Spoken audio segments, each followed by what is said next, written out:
Day, the day he crushed the Minnesota Vikings in the Super Bowl 32-14. He's a different-looking man now, older, even more experienced, and he's leading the Houston Oilers. Love your blue is his motto. He led the Houston Oilers a week ago against the Steelers. Though his team lost, he was very good indeed, going to the likes of Johnson. But now he's got that man as a weapon he never had in Oakland. Earl Campbell, number 34, and how he will use him. But tonight, the pair of them must beat a team that always gives them fits. The Browns with Ryan Sipe and Ozzie Newsome and Dave Logan. Tonight, the Browns against the Oilers.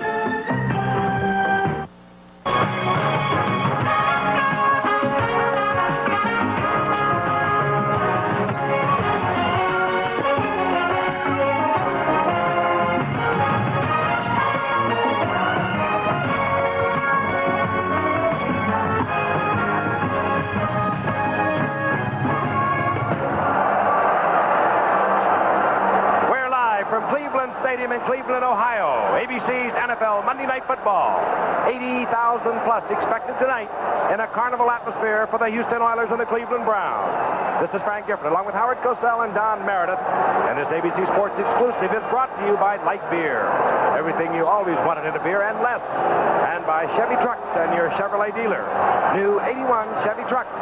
An important step ahead. The scene speaks for itself. Where it all began. Monday Night Football Fever, September 21st, 1970. And now, in our 11th year, a city battling back and come to life because of Monday Night Football. And a quick word about the two coaches. The Brooklyn connection, Sam Rutigliano, took over in 78.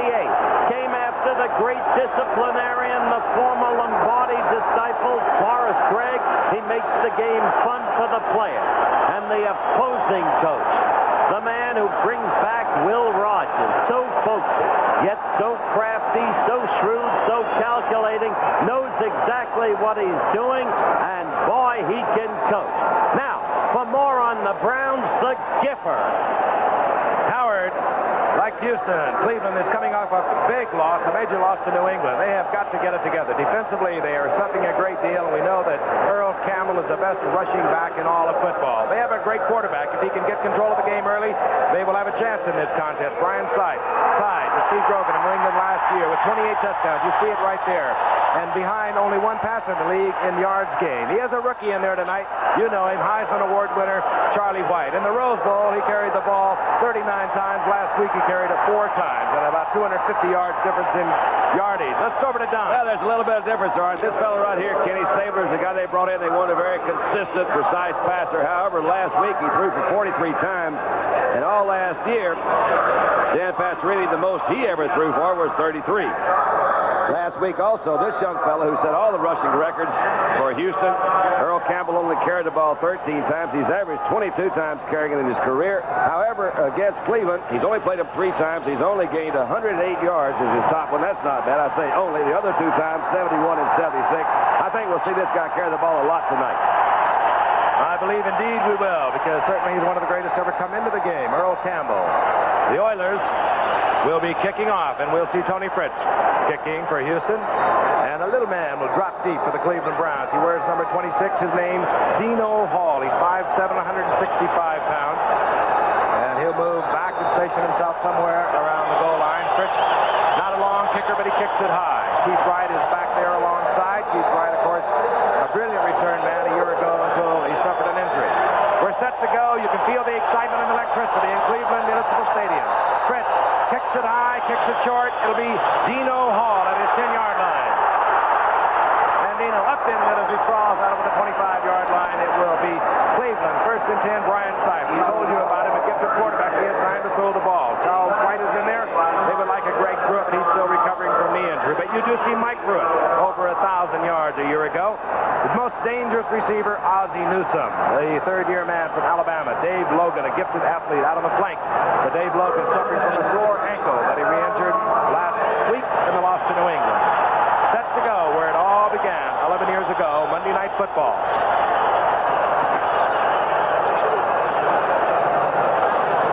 militia man is Reggie Rucker. Toss goes to Mike Pruitt. Mike Pruitt spins and gets out close to the 30-yard line, to the 29-yard line. A gain of 3. It's second and 7. Defensively, we'll see mostly the 3-4 tonight. They will jump into a 4-3. The veteran in the middle, Curly Cope. The linebackers, a strong, hard-hitting group led by Brazil and Bingham. In the secondary, the man who led the entire NFL in interceptions a year ago, Mike Reinfeldt, anchors that group, but watch number 32, Vernon Perry. Came from Canada a year ago and was superb in the playoffs, you remember. 4 interceptions against San Diego in the playoffs. Second down and 7. Handoff is Pruitt again. Big opening. Pruitt has the first down out to the 35, the 37. Up into there by J.C. Wilson. And this is what the Browns must do. They must control the ball tonight and keep that Houston offense off the field. And it is what the Browns can do. The loss to New England, while New England was hot that day, was deceptive. The Browns can move the ball against anyone. They gave the Steelers fits a year ago, and Houston too. First and 10, Logan 85, Rucker 33, wide receivers both to the left, side to the air.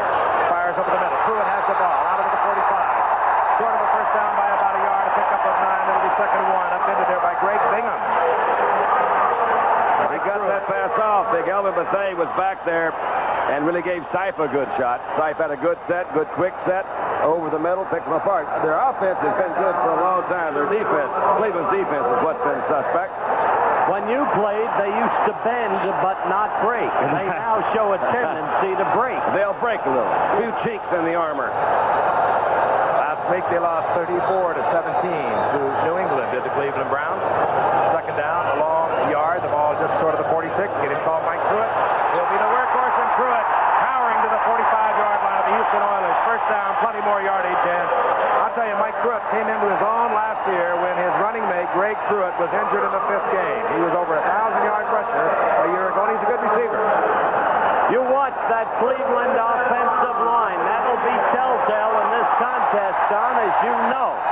Because if DeLeon can contain Culp, the 34 defense designed to defend the run may not be able to do so. Frank? Rucker goes right. Logan is out left. Newsom the tight end. You see him there, number 82.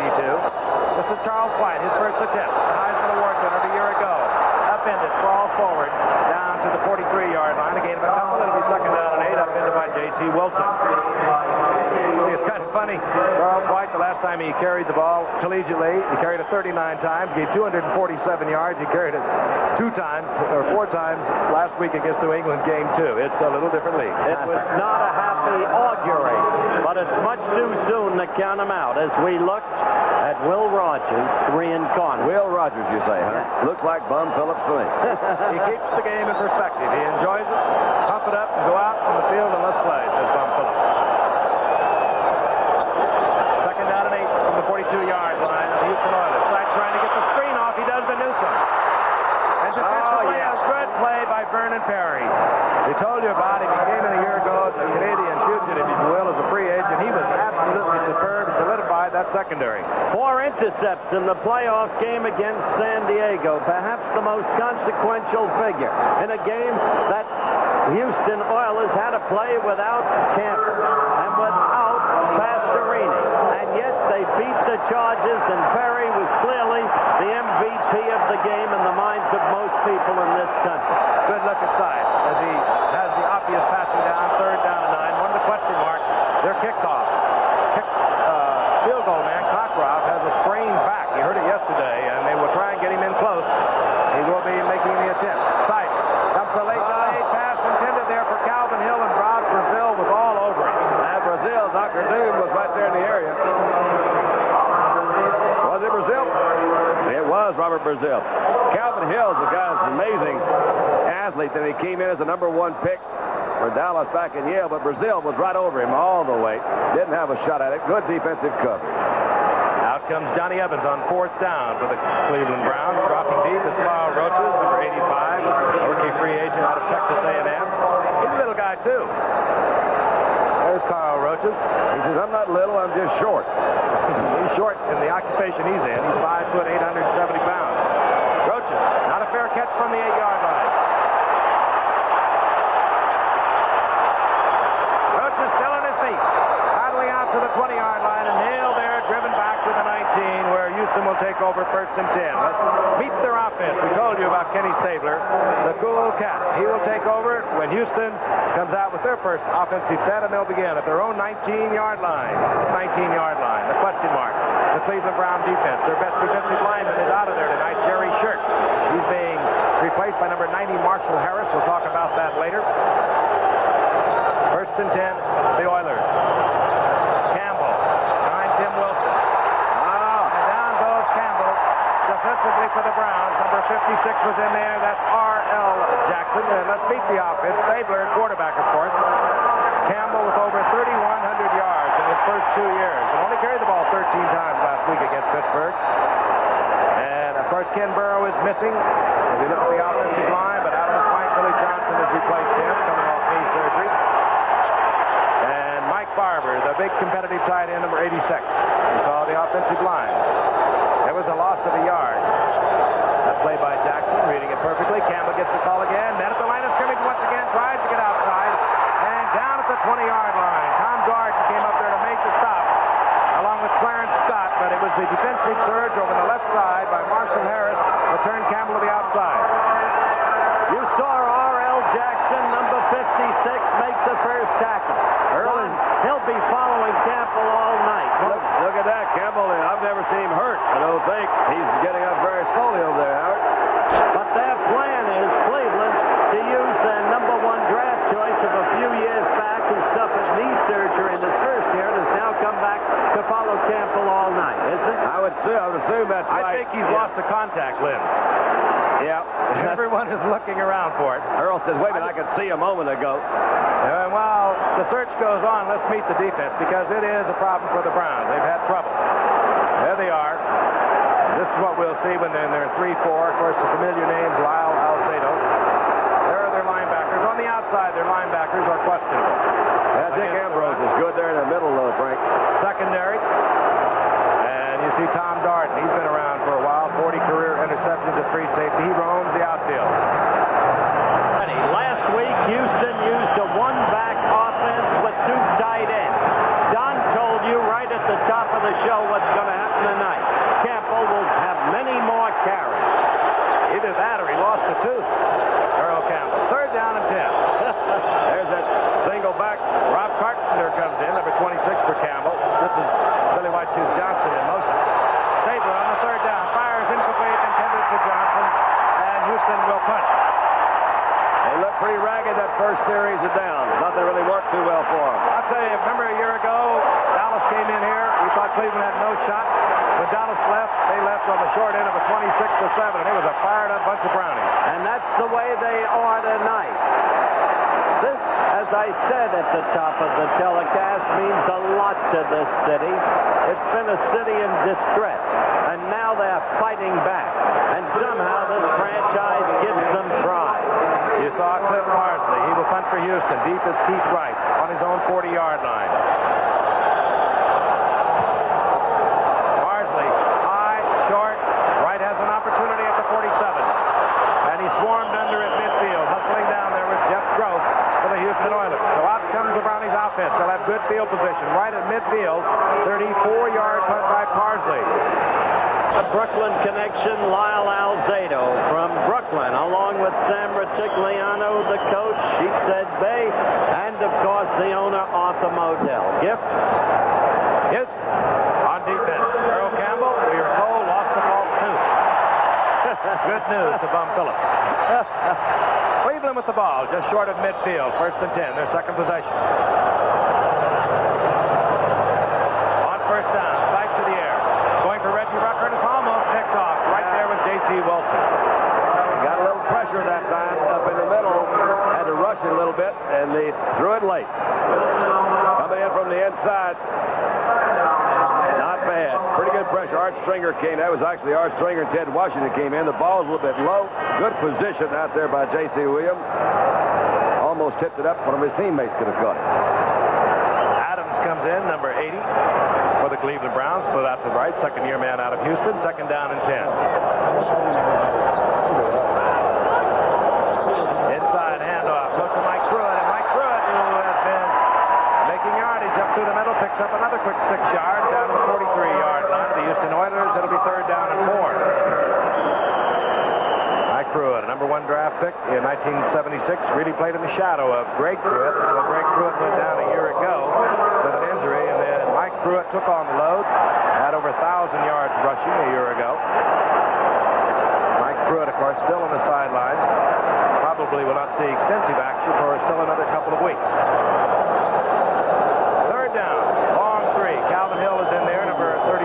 He's a fine receiver. Calvin Hill is open over the middle. Has the first down at the 35-yard line. Up into there defensively by Carter Hartwig, number 36, who comes in as the 5th man in the Oilers defense. I think few men know Calvin Hill better than you, Don, from old associations, but they're on the verge of letting him go. They just couldn't. The man's too intelligent, means too much to a team, and in situations like that one, as Frank has pointed out, becomes uniquely valuable still. From what I understand from the coaching staff, too, Howard, he has set himself up as a kind of example for the younger players. Nobody outworks him, so that keeps him young, as they say. He's still out there working. Good defensive play. Mike Pruitt met at the line of scrimmage at the 35 by Andy Doris, the defensive left end, and Ted Washington, number 59. Left side of the Houston Oilers line. They started Ted Thompson there a week ago against Pittsburgh. He was injured. They brought in Washington, and Washington had a superb game. I think one of the things, frankly, you see Curly Culp, who's been around 13 years, his 13th season, there in the middle, on that, particularly on that 3-4 defense that they have. A couple of times tonight, they've sent their strongest plays right there at him. They're going to check Curly out, I think, pretty early. What year does the guy finally slow down? They're now into the 4-3, so he's not over the head of the center. They bring in Stensrud on 2nd down and 10. The reverse to Mike Pruitt. Good open field tackle. Dimrick coming up from the right cornerback spot. Now that's the guy I love, Frank. Perry is now recognized. Reinfeldt led in interceptions, but to me, Stemrick is the unsung one in the Houston secondary. He just showed you the one-on-one tackler he is. So true. Mel Blount with Pittsburgh, you don't hear that much about him because they stay away from him. They stay away from Stemrick. Louis Wright of Denver. They're great all-pros, but they don't get much business over there. And Mike Haynes, if he ever comes back with New England. Stemrick is a guy who was in the World Football League in Chicago, and Houston got as a free agent. So somebody's keeping their head up. Off to 2. It'll be 3rd down and 12. Sight to the air. No blitz by Houston. He's got somebody wide open. Wide open is Rucker and almost picks off. But that pass poorly thrown, or Rucker would have had a first down around the 10. He really had him early, too, Frank. The ball was just not thrown far enough and not thrown quick enough. You see, he's got pretty good time there, too. Brian just set up. Oh, he was really open. Yeah, he really was. Johnny Evans comes in to do the punting. I said earlier that Cockcroft, the field goal kicker for the Cleveland Browns, was questionable tonight because of a sprained back muscle, which occurred yesterday. Carl Roaches is deep for Houston. He probably won't see it. Evans puts it into the end zone. That'll bring it out to the 20. There will be a net gain of 15 yards on that punt following the touchback. And there is Wilson, who broke up that last pass that would have given Cleveland great field position. Ken Stabler comes back out on the field. Earl Campbell is there. Probably sends one false tooth. We saw the score of the first game we ever had here in 1970. Oilers have the ball. Still no score in this game. 5:44 remaining in the first quarter. Campbell pulls forward for about 5 just on his own. That was Tim Wilson, rather, the 4th-year man out of Maryland, who carries the ball occasionally. I think just to keep him honest. Frank, we just flashed the score of the first game ever played here, and it's a really lovely touch. And you know he came in to greet us tonight before the game started. The coach of the Jets at that time, the very great Weed Eubank. And how well he remembers it, Dandy. Yeah, you told him not to go too far away, too, didn't you, to stay close? may need him again. Wilson got 5. 2nd down and 5. Play action to Campbell. Gives Saber time to throw the screen to Wilson. Wilson has the first down, pulling out over the 35, close to the 36. And you know, what we came here for tonight, I think it's kind of touching. He picked up a $25,000 check from the NFL charities in his own name and that of Lamar Lundy, both of them suffering from a muscular disease called myasthenia gravis. And Weeb is giving so much of his time and his life to it, doing a superb job. You want a coach to win a big game? Hire Weeb Eubank. Houston moves it out to the 35 for a first down. Campbell following Wilson and Campbell. Somehow or other he gets a lot more yardage and he appears to get another 5 yards. It'll be second down and 5. The key words in what Frank just said, following Tim Wilson, because Wilson is to Campbell what Jim Braxton used to be to O.J. Simpson, except that Wilson does it better. A great lead blocker, Andy. He's a good receiver, too. That's what they use him for, too. On the outside, as we saw right there, a little quick screen. That was a well set up screen, as a matter of fact. Kind of a deceiving one. We're speaking of Tim Wilson, number 45. He is a workhorse. And this is Wilson. Wilson tries to get outside. Upended by Ron Bolton over the left side. Gets a yard and a half. It'll be third down and 4.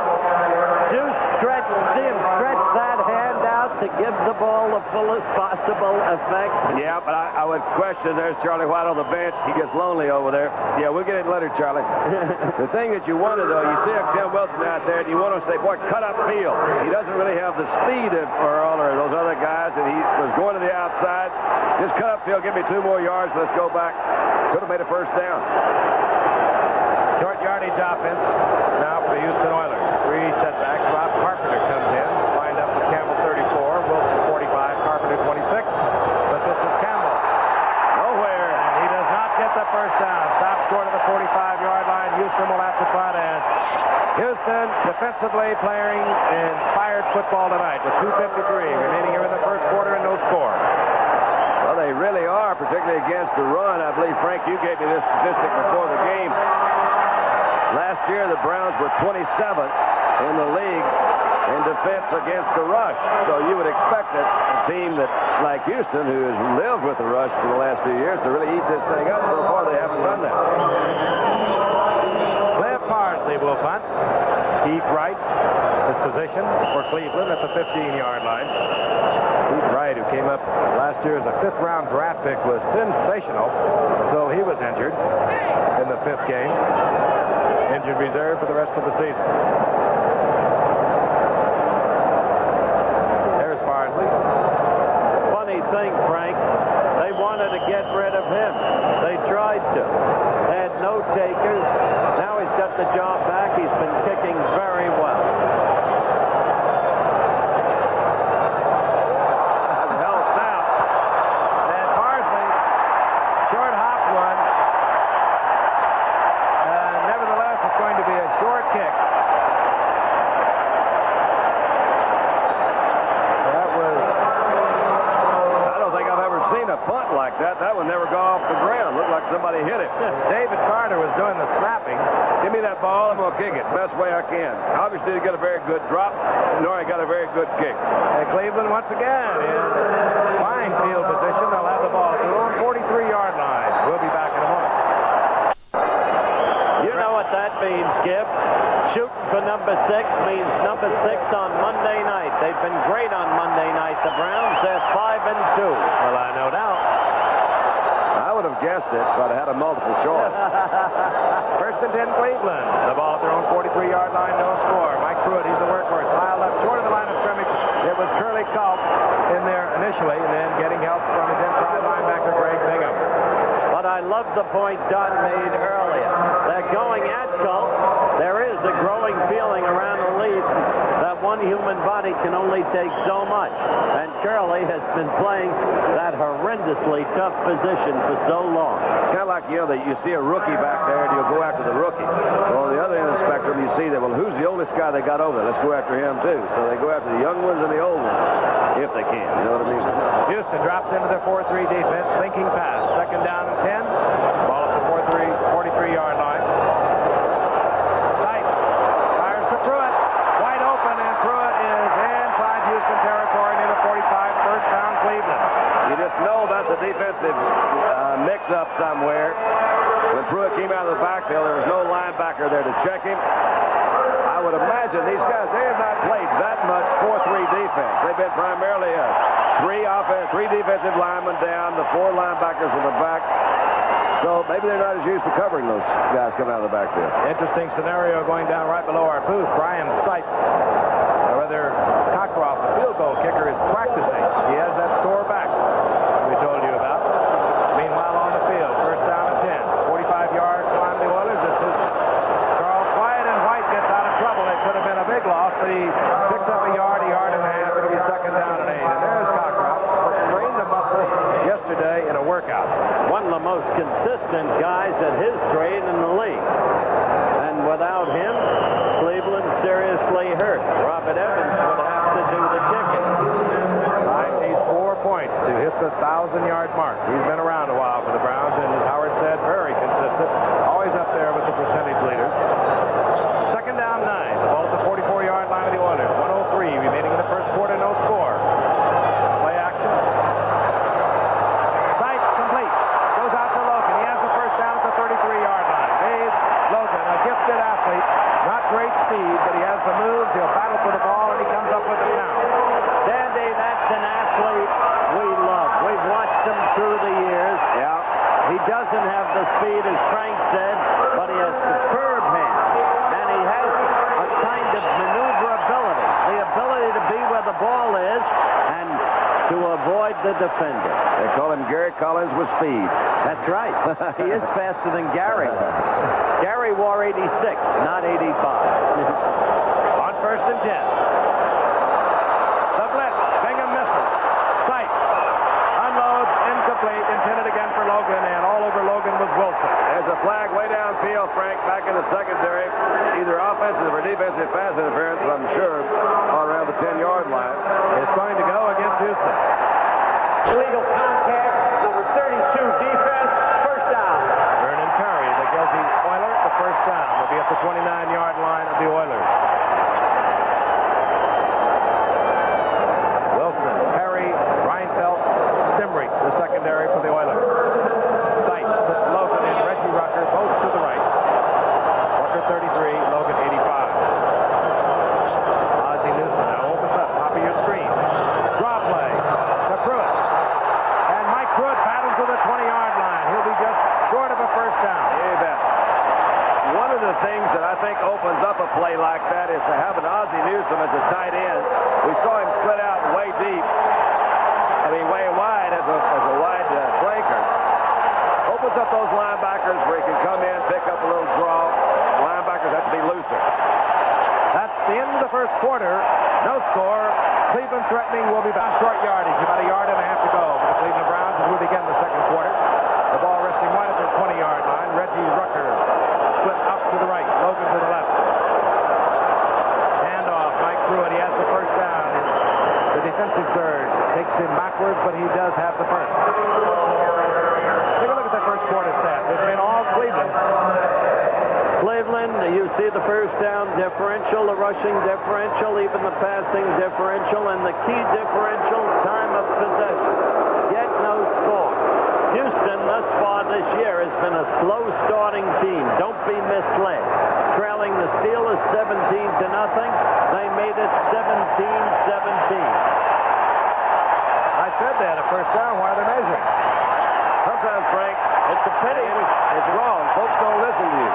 That's right. And if we had the sideline shot earlier of Stabler and Campbell together, those two renegotiate, in your words, they'd break the bank. Even the Houston bank. Some offensive duo. First and 10 for the Browns. The ball at the 18-yard line. The Houston Oilers still no score here in the second quarter.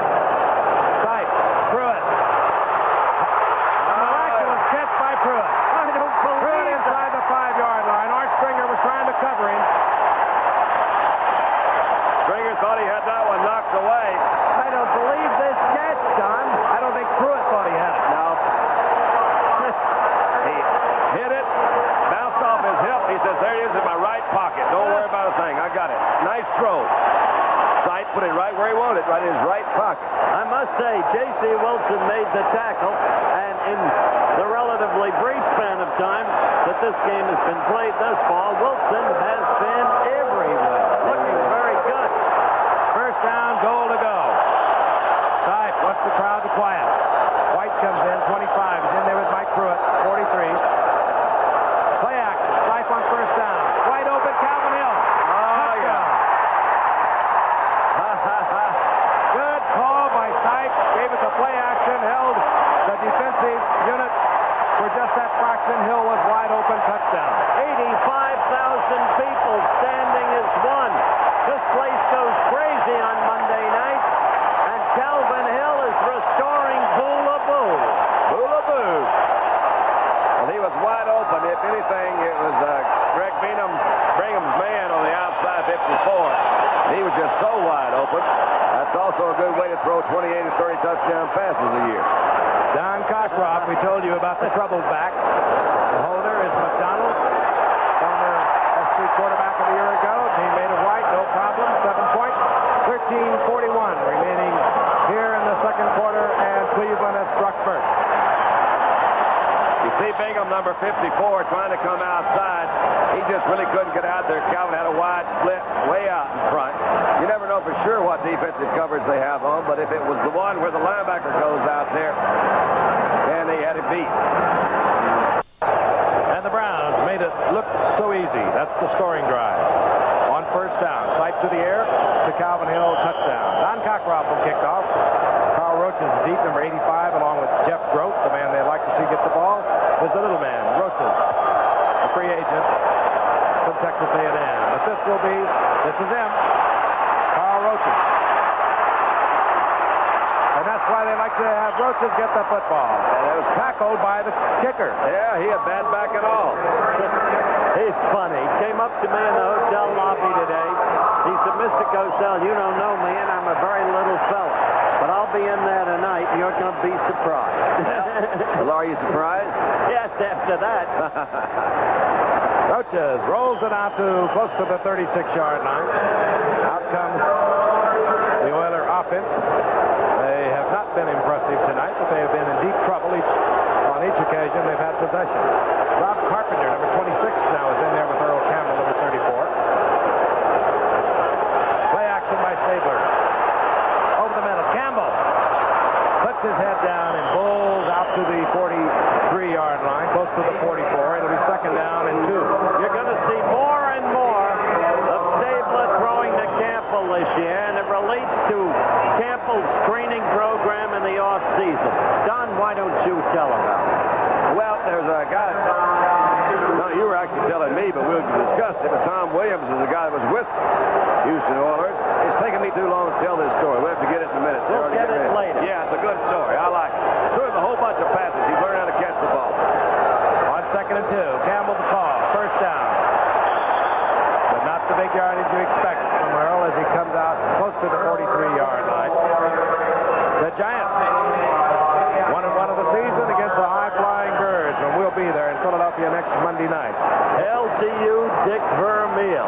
What a coach and what a job he's done. They sure off to a good start, aren't they? Oh, unbelievable.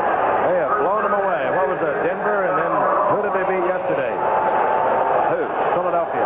Oh, they got Minnesota. Who murdered them? Yeah, they got them pretty good. First and 10, 43-yard line of the Houston Oilers. Play action by Stabler, under pressure, dumps it off screen, and it goes to Carpenter. Carpenter piled up right at the line of scrimmage, driven back, and Stabler got popped. It was Clay Matthews sliding out there defensively along with R.L. Jackson. Robert L. He's ready, isn't he? Robert L. says, He is fired up. you come in my area, I'm going to touch you. Guarantee you he'll get him. He's been primed for this one. He got off to a most difficult situation. When as the #1 draft choice, broke a leg. We were here in the Hall of Fame. Remember Howard when he did it that weekend, 1977 as a rookie. Bad knee, surgery, terrible situation. Second down 9. Barber fighting, trying to get to the first down. He'll be short by about a yard. It'll be 3rd and 1. Lawrence Johnson defensively there for Cleveland. Don, there is simply no better quarterback, is there, short yardage game. Gilman taught it to Davis. Davis always used it, basically the 14, 17-yard range, and Stabler, the master execution. Kenny's just done so many wonderful things in his career with that kind of pass, but I do think that he, probably more than anybody else, has been able to control the ball with the pass. Everybody says he control it with the run. Kenny was able to do it with the pass for a number of years out in Oakland. They're trying to get him to do that here in Houston. On third and short, naturally, Campbell regains his balance. Gets the first down at the 40-yard line. That's the kind of run, Frank, that you know good well there's not more than a handful of backs in the league that can make first down on that kind of situation. He stumbled back in the backfield, kept his balance, still was able to pick up the 3 or 4 yards. The story that we're talking about is that Earl has been criticized for not being able to catch the ball. And it's a good point that hand-eye coordination. Earl's not played a lot of other games, tennis or golf or that sort of stuff, so the hand-eye coordination is not too good. Tom Williams, as a matter of fact, has a little area outside of Houston where he's been throwing about 2,000 balls this offseason, trying to teach him to catch the ball. On first and 10, Carpenter. Rob Carpenter turns the corner, gets up close to another Houston first down around the 32-yard line. It's hard to teach him how to run. You know, I mean, you just kind of grow up. Yeah, but even there, and you told the story exactly right, Don. Even there, what Williams did, and this is why White Shoes Johnson has come back so effectively from those knee surgeries that he's had.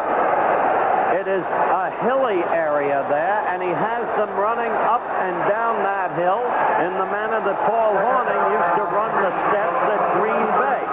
And it's helped Earl a great deal in his conditioning and even in his running. What are you guys talking about? Well, we got it worked out here. We've got it worked out. On second and 4, Carpenter gets the call. Nice there. Defensively, number 91, Elvis Frank, sliding out there short of a first down. It'll be third down and 2. Baseball scores relating to the National League pennant races. Look at what that hot Atlanta team's doing to the Dodgers. Cincinnati trying to get back in it, probably too little too late, but Houston ahead. Houston, an incredible story in baseball because they've held together despite the loss of J.R. Richards. Interesting situation. They marked the ball at the 33, so it's third down and 3. Stabler at Oakland would have thrown the ball. He has Campbell here. Let's see if he'll run it. He gives it to Campbell. He gets the first down, and Campbell carrying Tom Garden inside the 15 to the 17. First down, Houston. I wouldn't have to think about that very long at all. Who am I going to give it to on third and 2? Earl. I just said it takes the pressure off a quarterback, wouldn't you say, Don, to have that kind of a weapon? I wouldn't know. I bet it does. You know what Kenny said? He said the year we won the Super Bowl, if I had Campbell, we would have won every game by 30 points. They never had the Campbell then, Don. That's another one of those ifs and buts stories they're talking about. Yeah. Well, no one has ever had a Campbell before he arrived a couple years ago. There was only one. There he is out of Tyler, Texas. He's special. 23-yard line, first down, Houston. They're down by 7. Bob Carpenter gets the call. Gets to the 20-yard line, a gain of 2.5, 3 yards. It'll be second down and 8. By the way, just to finalize the story of Tom Williams, he used to be a key personnel man with the Oilers, had been for many years. Left the Oilers, now has that place in the Bayou that you talked about. And I'll tell you, while he was with the Oilers, he was responsible for people like Charlie Joyner because he had come from Grambling College, Williams had. He was a heck of a personnel man. 10th play of this drive coming up, second down and 8. Stabler. Barber. And Barber hit by Bolton, short of the first down at the 15-yard line. Put together a pretty good drive here this time. Mixed up the pass and the run. Kenny hasn't gone really deep. He's going into that first down area for the passes to Barber. Earl. Notice they've been using the two-back offense tonight, Dandy. Yeah, they were criticized about that quite a bit last week in Pittsburgh. Even some of the Pittsburgh players suggested that it was not as difficult to defense as the two-backs, and they only had Earl sitting back there. So, hey, you key on that one running back, and we're ready to go. Well, they stepped it up. They have 3 backs in now as Wilson comes back in with Carpenter and Campbell. Third down, less than 2. Campbell on his own. Look at this. Gets the first down, or very close to it, and what a superb effort. Don't you love to watch him? I really do, but I don't like to see him get up I hope slowly. he's all right. He gets He'll up get slowly. up. He's like Jimmy Brown in that regard, and we're in the home of Jimmy Brown. Close enough for the measurement. Jimmy used to lie there, you'd think he was dead. He'd get up, he'd barely get back to his position. Then he'd get the ball, and Gifford would say, no, not again. They do not have to measure as Campbell hurdling over. Ron Bolton puts his head down, picks up the first at the 12-yard line. The Oilers down by 7. We have 6:25 and the clock is moving here in the first half. Good hard-hitting football game. Cleveland bending as they've done so far in the past, but they are playing good defense against the offensive-minded Oilers. This is Campbell. Wilson out in front with a good block. And Campbell, look at this. Just bouncing off grounds. Now close to the 5. It was Dick Ambrose that he bounced off of, and not too many of them do that. Ambrose covers that middle section of that defense pretty well for the Browns. Gain of 5. It'll be second down and 5. Houston can pick up a first down at the 2-yard line. Tim Wilson comes out, and in comes Rob Carpenter.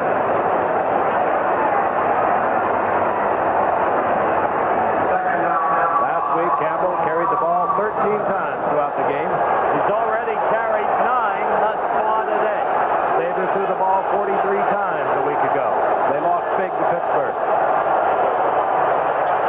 Campbell, clothesline as he gets to the line of scrimmage, does not even get to the line of scrimmage. Taken back. Big number 59, I believe. Ron Bolton, I think, was the guy that reached in there. Let's take a look. That's number 28 coming around.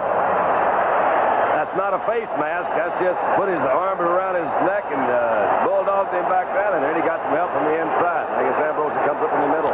Charlie Hall and Ambrose both closing down. There's a loss of a yard and a half. It'll be third down and 7.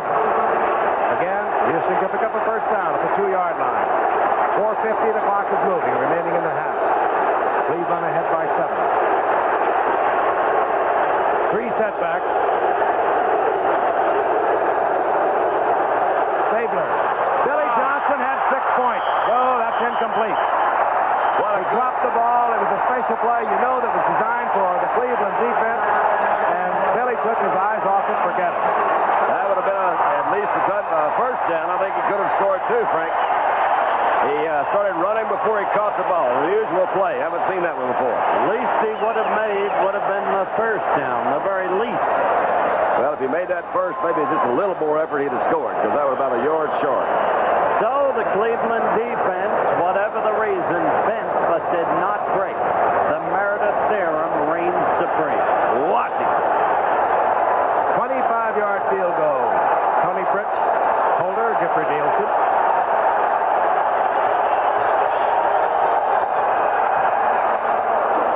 Fritz puts it to the uprights, and Houston is on the scoreboard. They trail 7-3. 4:35 remaining here in the first half. Good, hard-hitting football game. Stick around. It's going to be fun. It's all over the stadium. It's that kind of a night here. They've been talking about this game everywhere you went around Cleveland today. There was excitement. There's a lot to that sign. They were the cardiac kids last year. Fritz kicks for Houston. This will be Keith Wright from his 6-yard line. Got him a hole. Got him a hole, but he's upended out of the 28-yard line. So Cleveland will take over. 2 long scoring drives. Cleveland using up almost 9 minutes on theirs to get 7. Houston doing the same to get 3. They mark it at the 29-yard line. Out comes Brian Sipe. Cleveland last year 9-7. Of course, the Houston Oilers 11-5 wild card entry into the playoffs. They beat Denver 13-7. They beat San Diego without quarterback Dan Pastorini, and then they lost in the AFC Championship to Pittsburgh. First and 10. Sipe with a lot of time. Screen to Pruitt. He bobbles it. Just as well. He wouldn't have made anything off that one, I don't think. Moving out there quickly. Defensively for the Houston Oilers was John Porter, a rookie linebacker out of Oklahoma, a 5th-round draft pick. I'll say this Parker, number 57, is in there now. Would have been a number 1, except for a knee problem he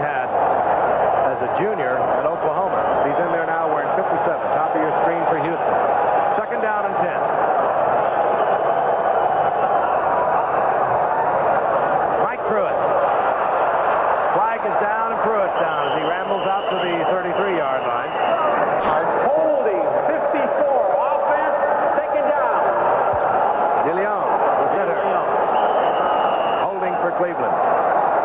Second down, long yardage, second down and 20. And this is a good time for the blitz if Houston intends to utilize it.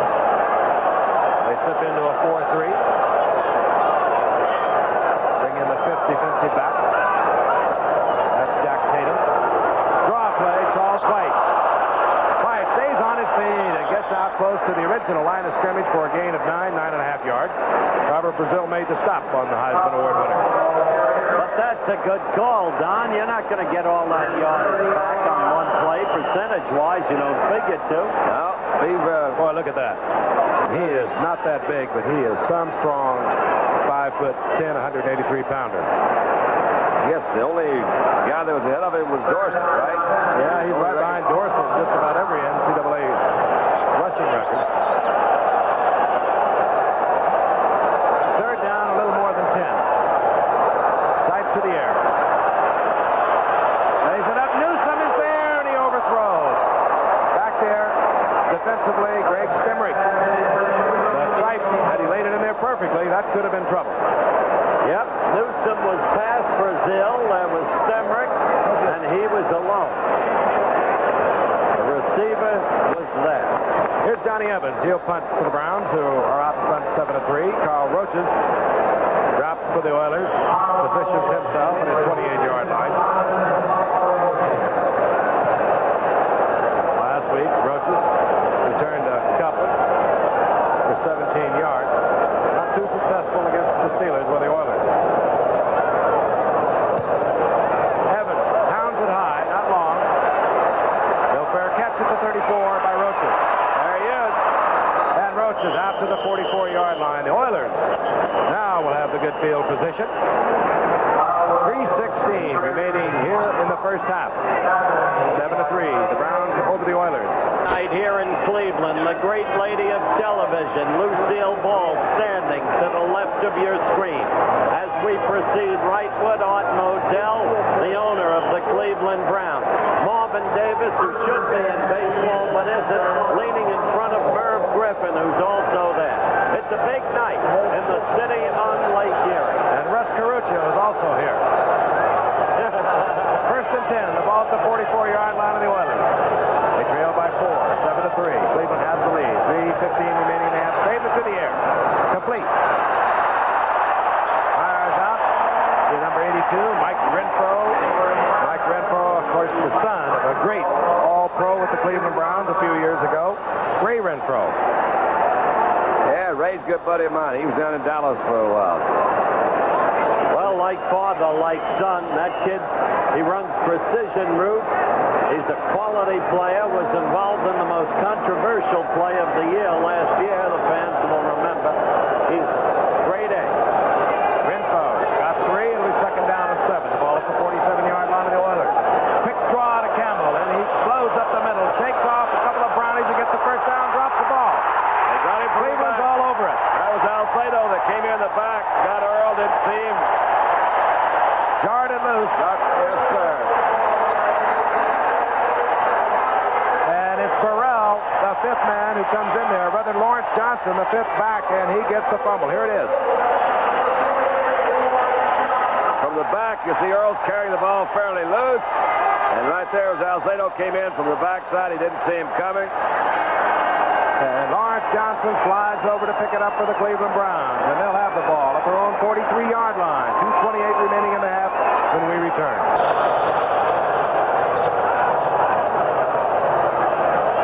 Knight, it's everyone in the pattern, has the time, and fires incomplete. Off the shoulder pads of Mike Pruitt. He had Pruitt open on the one side. That was either an extra deep drop by those linebackers. I don't know. That was really a strange-looking formation. Man, he had folks open everywhere. He had Charles White out in the flat. He was also open, and Pruitt was open. Linebackers didn't pick up either one of them. But you feel lucky when it hits that shoulder pad and bounces off. Greg Pruitt comes in for his first action. Number 34, I told you about him, hurt last week. The young man in the previous 4 years had over 4,000 yards rushing for the Browns. Knee surgery after the 5th game a year ago. He wears 34, and this is him. Flag is down, and Pruitt is down after a pickup of 3, 4 yards. Greg Pruitt it closely. And number 34, just a tremendous runner.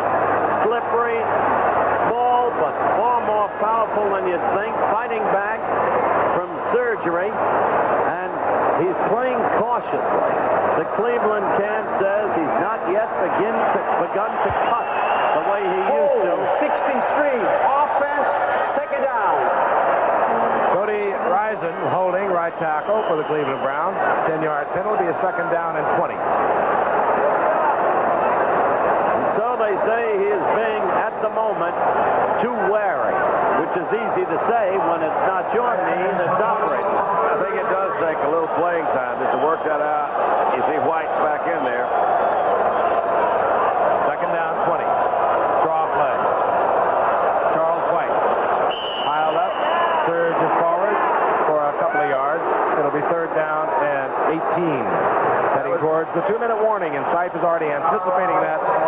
We'll move over and have a talk with the Brownie coaches. And there it is.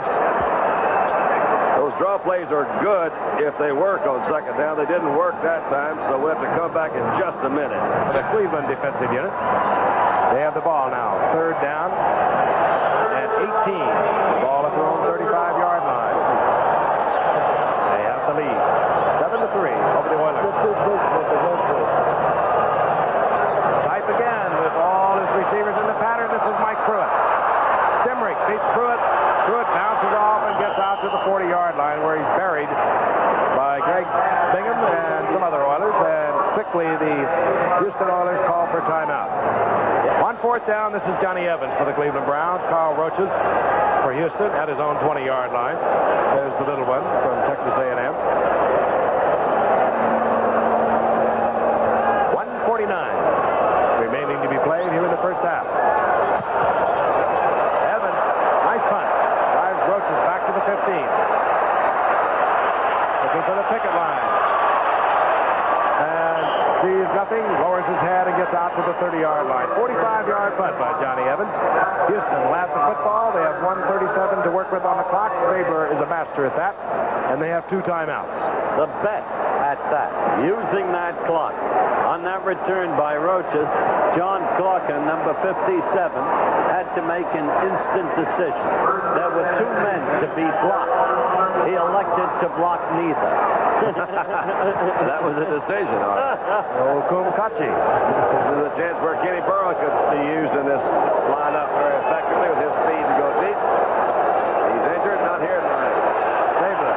Screen. Carpenter is setting up. Bob Carpenter has the first down. Gets out over the 40 to the 43. Stabler has already called a play in the huddle. Seconds ticking away. 1:20 and moving. This will be a pass, of course. If he has to, he'll throw it into the ground or out of bounds to kill the clock. He goes to Carpenter again. Carpenter will look for the sidelines, and he finds it out near midfield. Stopping the clock with 1:07 remaining in the half. You're watching an artist at work. I wish you could have seen the Houston Oilers with Stabler during the training season. Bum Phillips was never a believer in the 2-minute drill, Frank, believe it or not. But this year, with Stabler, instead of winding up the practices with the wind sprints, Stabler would just take the team for 6-8 minutes and run the 2-minute drill. And now you're seeing the Oilers in a different manner from when you've seen them before. Quick count by Stabler. Second down and 3. Stabler, complete. Billy Johnson has the first down, stops the clock at the 45-yard line. Well, I'm surprised that Bum was not really into that 2-minute drill. He never was. Yeah, that's surprising because it's such an effective weapon. It seems to me, I used to always say, why do the guys start change defenses when they've been holding me all day playing the same ones they have? And you get into 2-minute defense, they start dropping all these people off. I'd love to play a whole game of 2-minute drills. That would really be fun. 1:01 now on the clock. Stabler still has a pair of timeouts. First down, 45-yard line of the Browns. Flags fly. Alzado appeared to be offside for Cleveland. Stabler, complete. Renfro, and Renfro's inside the 35. Down to to the 28-yard line. And we'll wait to check the call. It looked like Alzado was offsides. He might have been drawn off. He says he is. First down, mark the chains. 54 seconds. Now go.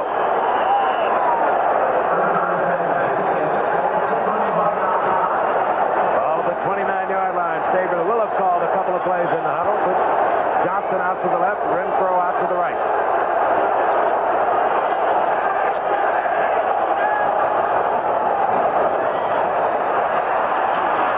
Johnson at the 25-yard line. Piled up there by Lawrence Johnson.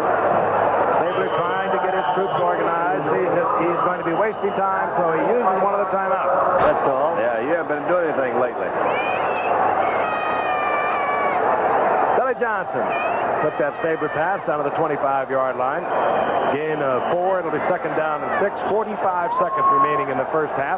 One timeout remaining for the Oilers. And Cleveland leading Houston 7-3. Both teams lost their opener. Getting harder for the Browns to play in zone coverage down here in this area, so you might get a man-to-man coverage, see a double move by an outside receiver. In and out. Single setback, Rob Carpenter. There's your man-to-man. Look out. Stabler goes down. Defensively, Robert L. Jackson. What a big play. They may be out of Fritz's field goal range now. Well, you can almost sense that man-to-man coverage coming, which certainly would indicate that there might be a blitz that time. They did send more than one linebacker, and Robert L. was the guy that made it through. First sack of the night. After the sack, they stopped the clock. They started it again with 30 seconds, and the clock is running. Stabler fires. Short, incomplete. Clock stops at 27 seconds. It'll be fourth down. He had a man open there, Frank. The ball was underthrown. Johnson was there. Just didn't get it there. Stabler has completed 12 of 15 for 88 yards. Only 3 of the 12 completions more than 10 yards. Interesting situation. It's fourth down and 16. Tony Fritz is obviously out of his range because they do not send him in on fourth down. The Oilers come up to the line of scrimmage. 27 seconds remaining in the half. They need 16 for the first. That's short of the first. And Cleveland will take over the football at the 25. It was complete to Billy Johnson. Basically the same pattern that was incomplete the play before. Johnson over in the corner. Did not pick up the first down. You're right. And R.L. Jackson stays on the turf, shaken up. And see Jackson come in from the left side. All 3 of the linebackers in on the action. Looked like he just bent his knee back, his left knee. If it's his left knee, he did it himself and hit the ground. Well, I don't think they'll do anything too fancy right now with the 14 seconds to go back there into the field. They'll just let this thing go. Earl will go back in. Did he lose a tooth or a contact lens? He lost a tooth. He had a false tooth that he lost. They searched around. I don't know whether he acquired it or not. It might just make him go a little bit faster. Really worried about R.L. Jackson. In the contact, it didn't seem possible that he could have been hurt that much. But apparently he was.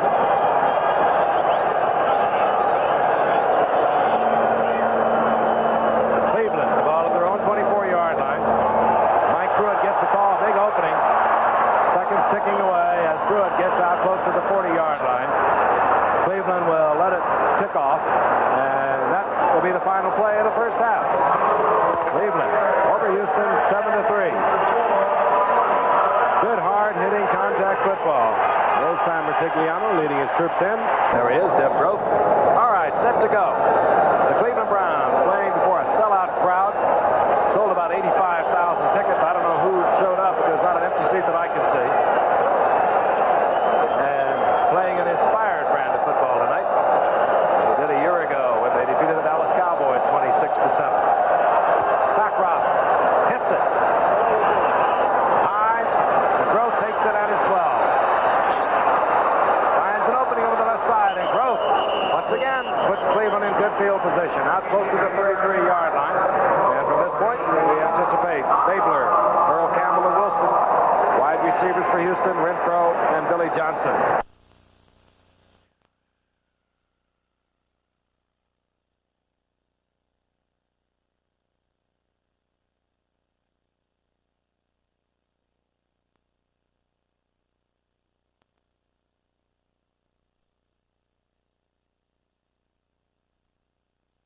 Close to the 33-yard line. And from this point, we anticipate Stabler, Earl Campbell, and Wilson. Wide receivers for Houston, Renfro and Billy Johnson. Mike Barber, the tight end. Frank Gifford along with Howard Cosell and Don Meredith. Always exciting when the first half opens up. You want to know, well, what the heck do they do in that halftime? What do they do in those dressing rooms? I would imagine that Kenny says, okay, I've got a pretty good feel what they're going to try to do. He's just got to get more points on the board. First and 10. Houston, their own 33-yard line. Tim Wilson gets a call. Tim Wilson runs into Marshall Harris, number 90, filling injured for an injured Jerry Shirt. And speaking of injuries, Houston operating tonight again. I'll remind you, without their great wide receiver, Ken Burrow, he did not make the trip, I don't believe. Two very important points. Kenny did make the trip, Frank, at the last minute. I happened to bump into him today. He got his injury in a most peculiar way, and he's out for the next 4 games because his own man, Earl Campbell, banged into his leg. Wilson got a couple of yards, second down and 8. Stabler put it in the air. Fires over the middle, complete to the tight end who has the first down. Mike Barber out to the 46-yard line, taken there by Clay Matthews, 57, Ambrose, 52. Defensively, for the Browns, they keep shuffling their defensive left end since Shirker's not in there. Either Marshall Harrison in there or Elvis Franks. Henry Bradley is the nose tackle, number 91. Lyle Alzado, defensive right end, number 77. Matthews, 57. Ambrose, 52. Charlie Hall, 59. Those are your setbacks. Bill Collar also has been seeing action for Cleveland defensively. First and 10. The ball at Houston Oilers, 47-yard line. And Campbell is taken at the line of scrimmage. Surges forward. Tim Wilson did not keep his feet to make a block that time. You could say a couple of things. Maybe it was a good defensive play. Maybe it was the fact that they played on artificial turf. This one is not. He slipped. Allowed the defensive player, Charlie Hall, to come in there and make a good tackle on him. Campbell. Sorry, Dandy. A moment ago, you saw an impressive graphic that depicted the beautiful way Stabler diversifies his receivers. Skip. Second down, 10. Stabler in trouble. Spots the receiver, has to fire it quickly, intended for Billy Johnson, incomplete. Third down, 10 coming up. Not to suspect, though, even though Billy Johnson has the speed, Mike Renfro also, there's short targets out there. Renfro is 6 feet tall. Billy Johnson is 5'9". You have to suspect that Stabler really misses the likes of Burrow. Great speed. He has height. Good hands. Of course, he had a lot of warm-ups with Freddie Biletnikoff, who's about their same size out in Oakland. But I agree, Frank, that big, tall receiver does add a dimension to a passing attack. Third down, 10. Single setback is Rob Carpenter. Oh, wow. Stabler picked off. Will be brought back. Elvis Franks saw the flag. It looked like Alzado had jumped off again. Oh, that's a really costly defensive penalty, obviously. Oh, boy. It's a great break for Stabler and for the Oilers because it was on just such a pass play that Namath was intercepted by 52 Billy Andrews. You remember, Don, you were here. Jackson's come back out on the field, number 56. And we assume what happened was that he pinched a nerve in his neck.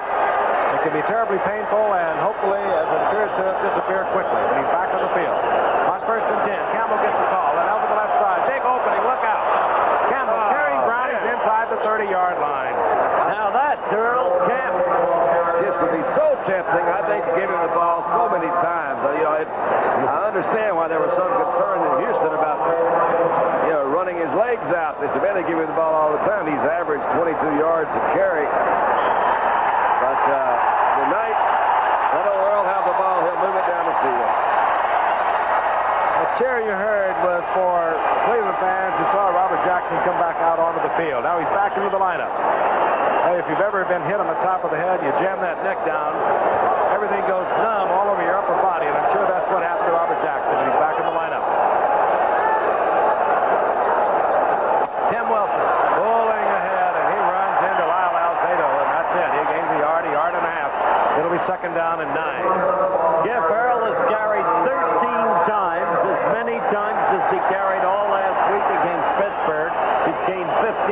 yards. He can still get his 100. Oh, he can. He gets those yards, you just can't realize that he's picking them up. He's run so low to the turf. And just when he's going to go down, he squirts for another 2 or 3. Second down, long 8. All inside the 29-yard line of the Browns. The Oilers down 7-3 here in the third quarter. Campbell. Look out. Campbell trying to get back inside and get into the end zone, but he's level at the 10. First down, Cleveland. I got to tell you, Tim Wilson threw a lead block for Campbell there. That was a thing of beauty. Well, I missed it. Maybe we can get it again on replay. I was really watching Earl run. It was kind of a little fake pitch out to go to the outside. And once again, I think he's really shaken up this time. He's I think he is too. You got it. Oh, take a look for your block that you're talking about. How that's Tim Wilson, 45 out in front. And usually that does happen. Yep. Yeah, it really does. That was Don Goody out there. He's blocking on number 50. Earl does carry that ball in kind of a loose situation out with just with his hand. Cuts back on the inside. That's Tom Dart, number 27. I think he fell on the ball. I think he did too. Knocked the breath out of him. He was finally. Who was that knocked him down in there? I didn't see the guy that made the last tackle. Anyway, Holding a rib, Frank. well, that ball, when you land on that ball, that thing is hard. It can poke those ribs pretty good. Knock the breath out of you too. Campbell gets the first down, close to the 10-yard line. We're in the third quarter, 10:45. The clock now started again. Oilers down 7-3. Rob Carpenter replaces Campbell. Carpenter scores 26. Tim Wilson, 45, stays in. Carpenter behind the surge on the left side, gets down close to the 2-yard line. You know, there are some players who never get the big notices. Here comes Campbell, by the way, back into the lineup. I'm glad to see that. But Ron Carpenter did a job last year against San Diego when Earl couldn't play and when Pastorini didn't in that playoff game. That'll be long remembered. We have another injury, Frank. The face of pro football, Frank. But like Don said, the veterans know generally the degree of injury, particularly if they've been there before with an knee injury, and Alzado has. Alzado can fight. Would have been a great match if he had ever fought Too Tall Jones. Second down, Houston. Ball on the 7-yard line.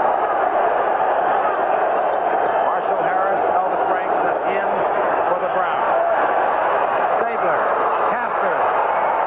Castor is at the 1, and he was swarmed under by the Browns. That was a pretty good catch. He had to kind of come behind him. Yeah, the ball was thrown up behind him. It's a very important catch for Castor after what happened to him last week. Let's see if we can pick it up again. They got some time to throw. See Campbell going in the middle.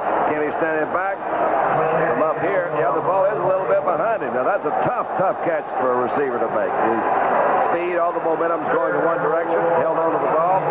Now they're set up in a third down situation, and aren't you glad you got Earl Campbell on your side? Third down, a little more than 1. 3 setbacks. Campbell's in the middle. Carpenter in motion. Wilson. Reason why, because you don't want to use him on those short yards. That's the reason why you glad you got him. Let him take the whole defense with him and give it to Wilson. That's it. Houston takes the lead. I didn't say you're going to use him. I just said, aren't you glad you had him on your side? You can see Lyle, they're trying to get that knee, Frank. I think it probably is the knee he hurt last year. And lesions are torn in there. They're stretched out. You never really know the degree of that injury until, hey, you get up and try to play on it again. Houston's taking the lead. And they use 5 minutes and 52 seconds on the clock. Taking the second half kickoff. Gifford Nielsen will hold for Tony Fritsch for the conversion.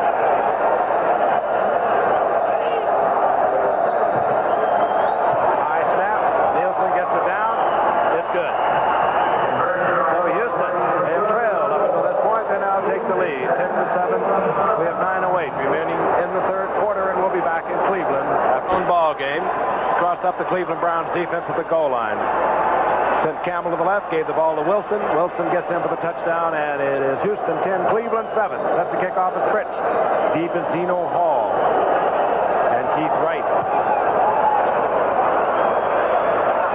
This is Keith Wright.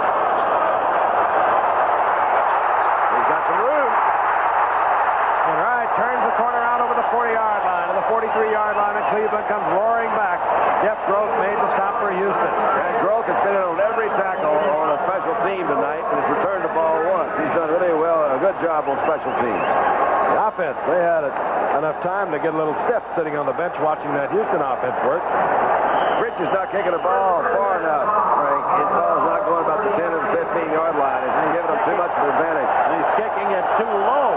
Sipe, the quarterback, number 17. Charles White, 25. Mike Pruitt, 43, the setbacks. Rucker, 33. Dave Logan, 85. Those are wide receivers. This is Mike Pruitt. Hit at the line of scrimmage and moves forward for about a yard. It'll be second down and 9. Mike Pruitt. Hill comes in there with Mike Pruitt. Second down, long 8. The ball at the 45-yard line. In the side handoff to Pruitt, and Pruitt gets into Oiler territory at the 48-yard line. Short of the first down by a yard. It'll be third and 1. Drake Bingham on the stop, and Cleveland comes right back. Good tough runner. Good tough runner. There's R.L. Jack. Good, Robert. I'm glad. That's good. Okay. I'll bet you were scared a little bit, Robert. You bet he is. When you get hit on the top of the head as he did, it just goes numb for a few seconds. If he wasn't scared, I sure was. Third down, a little more than a yard for the first. Pruitt, 43, stays in with Calvin Hill, 35. Little pass. Play action on third down. Fife wants it all. Ozzie Newsome deflected away. Good defensive play.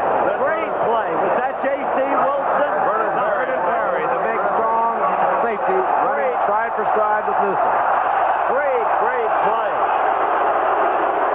Boy, he did have him, too. Once again, the ball, the trajectory of the ball was a little, that's just a good defensive play. And that was right in there. The ball, had Perry not been there, the ball would have been caught. He also had a pretty good beat on the man downfield, too. And a wide receiver down there.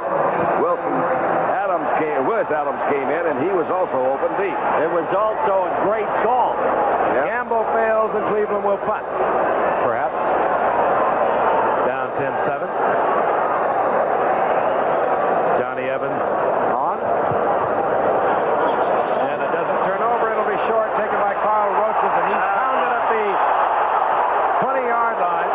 Wrestling down there defensively. That'll be marked off against the Browns. You got to give this man an area to catch the football. That's your buddy Carl Roaches again. He did keep his eye on the ball. Lino Hall was down there. It's two of the smallest men on the field tonight. Hook it up. Call it a draw if you want to. As you know, Giff, it's not measured in yards. It's in terms of opportunity to catch the football. And it moves against Cleveland 10 yards. Opportunity to make a fair catch. 15T with the first down. So Houston now has field position. Yeah, they picked up quite a bit on that. The short punt. The penalty on top of it. They'll net about 15 yards on that punt. Has brought the Oilers out on top here in the third quarter with 7:30 remaining. They lead 10-3, or rather 10-7. Ball at the 35-yard line.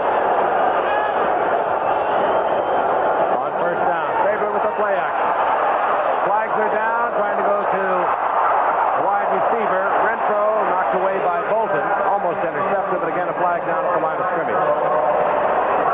Kenny stayed in there a long time. That's an invitation, a holding. And he did not go for the short pass. You just saw the indication. Now let's listen for the call. Now inside the 25-yard line of the Oilers.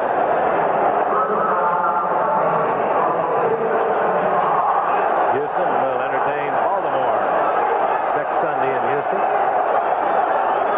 Kansas City will be here for the Cleveland Browns. Campbell just exploding through the middle of that line, and look at him. Campbell down to the 42-yard line. Gain of about 18 yards. He is now at 93 yards and very close to his 100. What, does anyone accelerate like this? I don't think anyone has come along with the size and the speed that Earl has. You see, he didn't really make much variance that time. He says, Tom Darton, there you are, and you're in my way, so I've got to go ahead and run over you.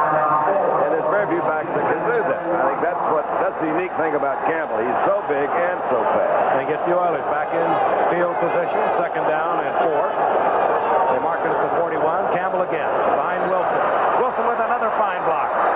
And Campbell steps out of bounds, but not until he picks up the first down, close to the 48-yard line. If we could get a replay on that, you'll see Tim Wilson doing a very difficult thing. Let's take a look at it. Watch 45. He makes this play go. Even as you speak, Frank, it's amazing what we got here on Monday Night Football. Look at Alzado back in. There's Wilson out in front, and that is a good lead block. That is terrific.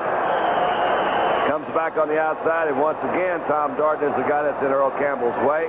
He says, this time, Earl, let's just walk out. Let's just get out of bounds. Wilson's been doing that all night, as I said earlier.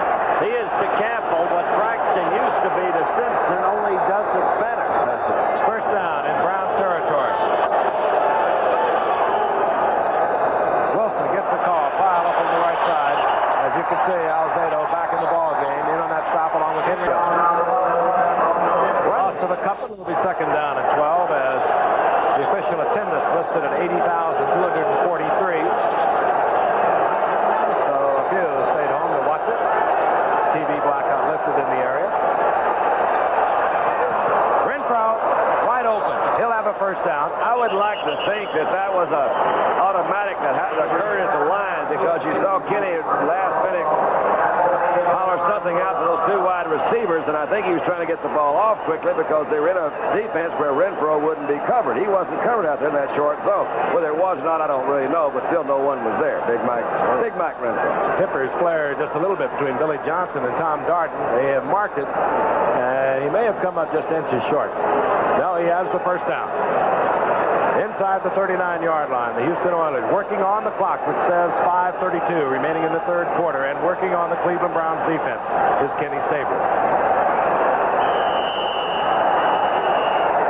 Sam Rutigliano started his coaching career in high school in Brooklyn, Greenwich, Connecticut. Matter, he was a coach and one of our cameramen, Drew LaRosa, up at Greenwich High School. Didn't help our cameraman. What I said, LaRosa. Drew would understand. Yeah, Drew. We've talked it over on many a late night. First and 10. Campbell.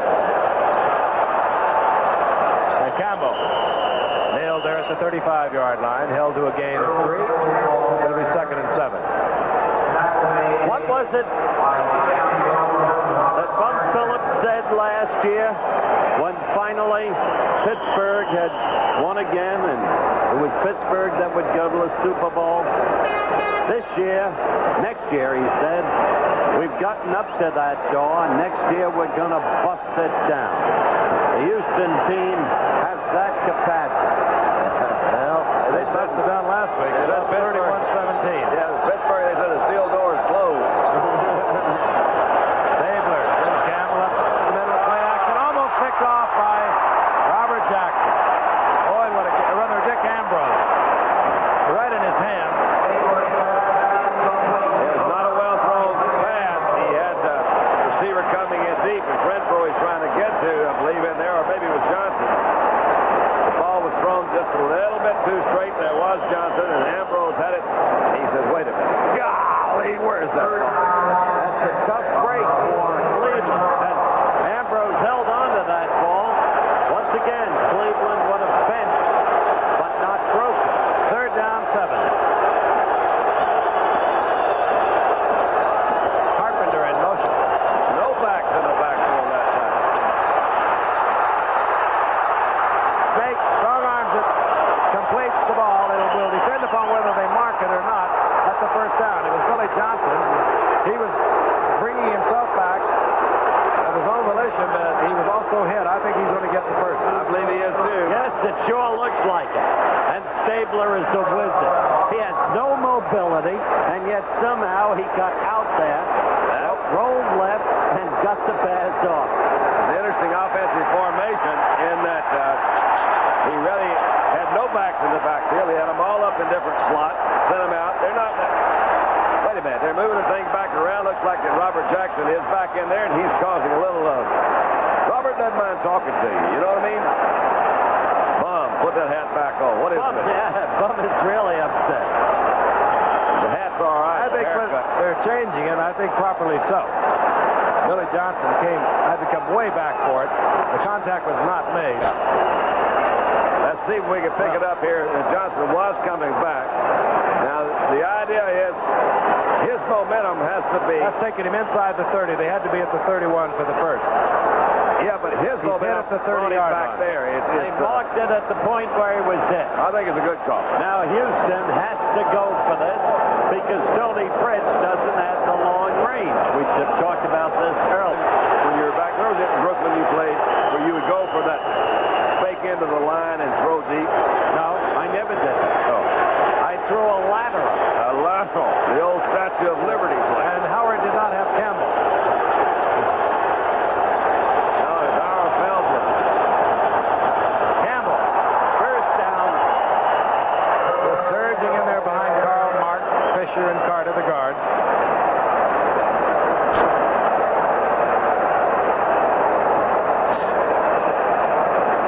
Earl will know he's been in a ball game tonight. He's ran well, but he has been hit hard also. Now he's limping off again, holding his left side.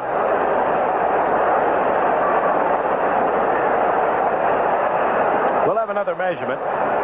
Campbell now 18 carries, 105 yards, and they've been brutal yards. He's got it. Yeah, I love it. Yeah, I love Bub. Bub says he may not be in a class by himself, but it sure don't take long to call a roll. He's got a million of them. I love it, yeah. They just barely made it as right, but they made it. A friend of mine, Sam Blair, has written a book on Earl called The Driving Force. And so many things about her. Look at that. The rest of the team, 18 yards, Earl 105. But there's so many nice stories about Earl and his family, and his mom, and his brothers and stuff like that. In Houston, in Tyler, they really were good folks, worked hard. Everybody in Tyler liked it. The first down, inside the 29-yard line, reverse to Billy Johnson, and he has blockers in front of him. Billy White shoes. White shoes down to the 23 and hit there by Tom Garden. He read it from free safety and got back into position to hold the game to about 6 yards. Flag is down. You talk about a clothesline tackle. Frank Tom Going to go against Houston. 74, offense, first down. Big Leon Gray over the left side. National All League pro. Finals. Cincinnati hanging in there. Both Houston and the Dodgers have lost. They are tied. Cincinnati 4.5 behind. No, that's wrong. They're 4.5. There it stands. It is wrong. All right, the ball at the 39-yard line. The down remains the same. First down and 21. Stabler. This is Wilson. And Wilson upended at the 32-yard line. Dick Ambrose over there defensively for the Cleveland Browns. It'll be second down and 14. I've always felt that the middle part of the defense was very vulnerable. Kenny's got tight end and Mike Barber, and on the other side you've got Ozzie Newsome, maybe one of the top 3 or 4 tight ends in the business. I'm surprised that Kenny hasn't gone down the middle any more than he has tonight. I think Barber's caught a couple. Whoops, we see another guy coming off. That has to be Clay Matthews. Clay's a guy out of Southern Cal in his 3rd year. And we're expecting high things from. He is filled in, but maybe not as spectacularly as the Browns had hoped. They bring in Don Good, recently acquired. He can play from San Diego. I was going to mention that from San Diego a couple of weeks ago. And obviously, the Browns have been concerned about their outside cornerbacks. There are the correct standings in the National League. Okay. Second down, 14, 32-yard line of the Cleveland Browns. Frank, I think you made a great point earlier during the timeout. I don't know why they don't use Castor as a wide receiver. Quick count by Stabler. He loves it. A lot of time, no one open. This is Wilson. And Wilson dropped for a loss back to the 37-yard line. You guessed it, Robert Jackson. He's turned this crowd on tonight defensively. He has been everywhere. Now, Houston is out of Fritz's field goal range. Stabler must pick up the yardage that can put Fritz within that range on this down, or else. It looks as if they brought a play in from the sideline, which is slightly unusual for Stabler. He usually calls his own plays, but If he doesn't like it, he won't use it. that's true. 3rd and 19. Ronnie Coleman, single setback for the Rockets.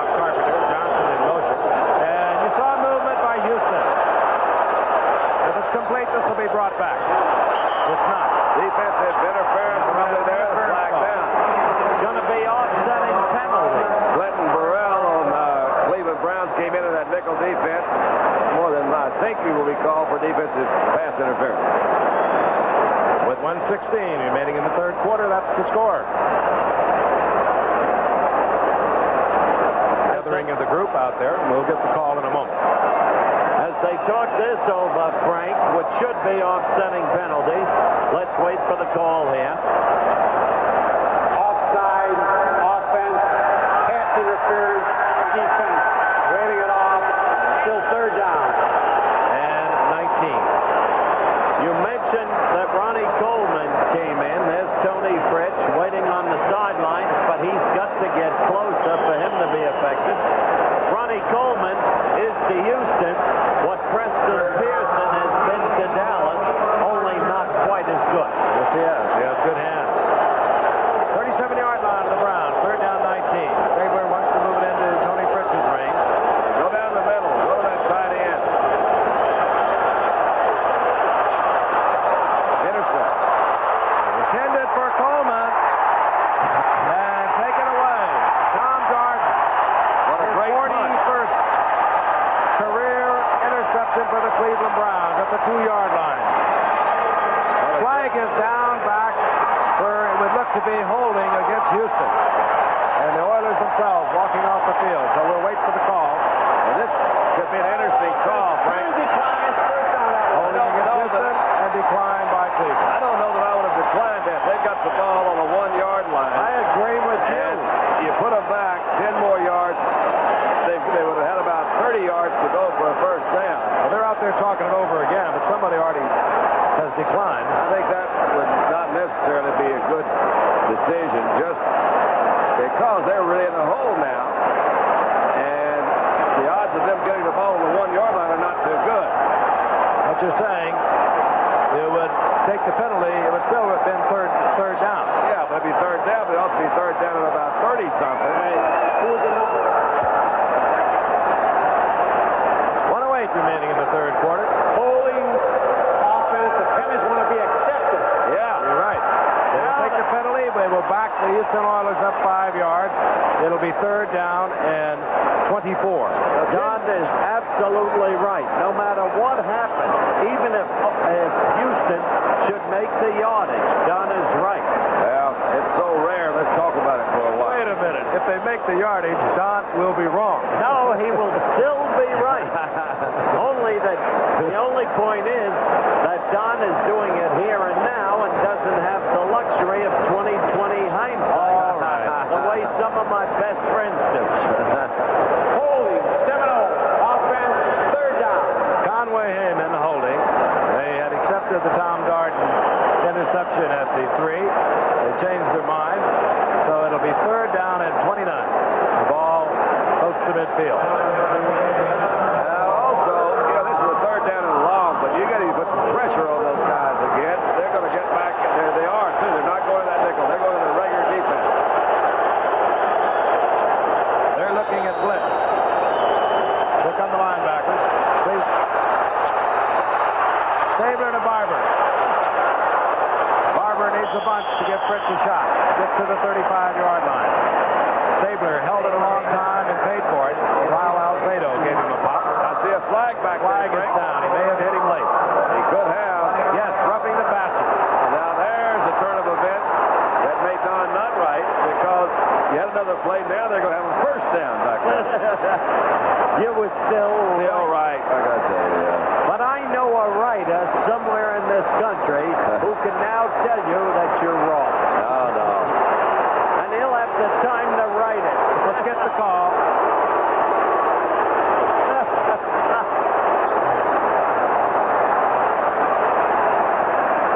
Personal foul. Roughing the passer. 7-7 defense. First down. Lyle Alzado in late on Kenley Stabler. First down, Houston Oilers, 20-yard line. 52 seconds now remaining in the third quarter. And Frank, an absurd penalty committed by Alzado, a veteran, a great player who long ago should have known better. His second one. He was offside earlier, too. That's maybe a bigger mistake than roughing the passer. You don't go to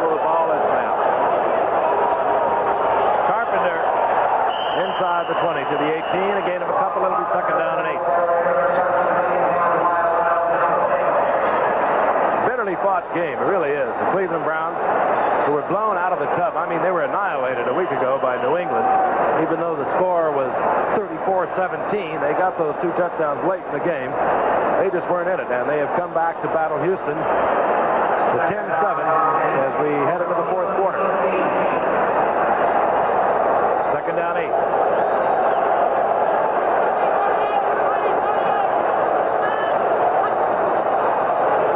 Carpenter behind Tim Wilson. Carpenter pounded out of bounds, short of the first down. Down around the 12-yard line. Don Good went over to make the stop. There's the end of the 3rd quarter. You're watching another exclusive of ABC Sports. We'll return for the 4th quarter in just a moment. Stay with us. We're back in Cleveland. Huge crowd. 80,000 have shown up tonight. Houston Oilers have the football as we begin the 4th quarter. 3rd down and 1. The ball at the inside the 12-yard line. Houston dominating possession of the football here in the second half. I just saw a sight for the first time in a long time. I wonder if he'll ever get back. Adger Armstrong, number 39, comes in for the Oilers in their 3-back short yardage offense. That's Armstrong in motion. Rob Carpenter, oh, he is outed. There will be no first down there. It'll be 4th down. Ambrose and Burrell up there defensively. He had pretty good indication here as you look at the 3rd quarter stats. But he is going to give Tony Fritz a shot at it. They're about 2 yards away, 3 yards away, which I think is a good call again. It was a loss by Rob Carpenter, Ambrose and Burrell. Well, this is really a great break for Cleveland, and they've earned it because they'll stay in this ball game with a mere field goal vis-a-vis a touchdown. Gifford Nielsen is a quarterback. He's the holder. He hasn't kicked it yet, but now he has. Fritz to the uprights, and Houston extends their lead. 13-7 over Cleveland. So Cleveland stays in it. As we begin the 4th quarter, we'll be back in a moment. Earl Campbell is on the sidelines on that 3rd and 2 call. Houston could not get the first down. They settled for a Tony Fritz field goal. They now lead 13-7. Deep to receive Fritz's kickoff, number 26, Dino Hall, and Keith Wright. It will be Keith Wright at the 12. Keith Wright again with another nice return. Going out to the 37-yard line where Adger Armstrong, recently acquired, cast off by Dallas a year ago, and he made the Oilers football team on their special teams. But instantly, Frank, this Cleveland team has good field position. And what Don said earlier remains true.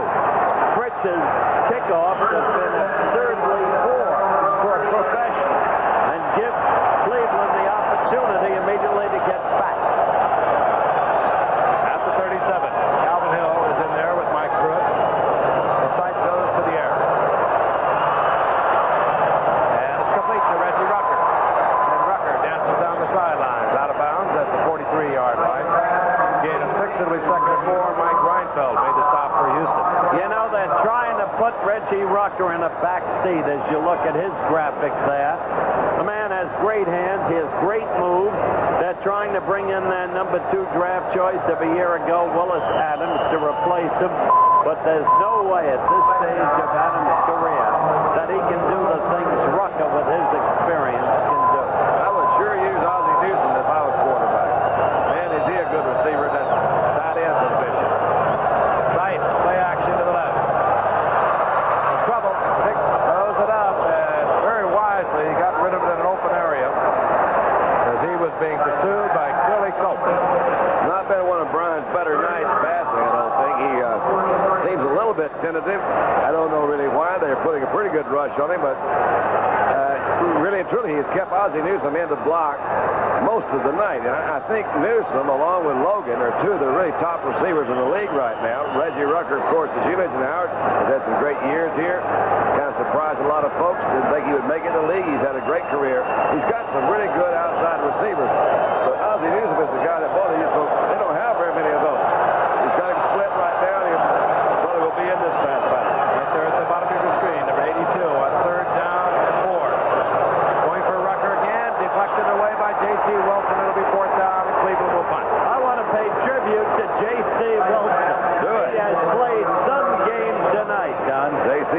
a good job. He really has. You see a lot of times, they'll throw in that area, and we'll talk about a defensive back.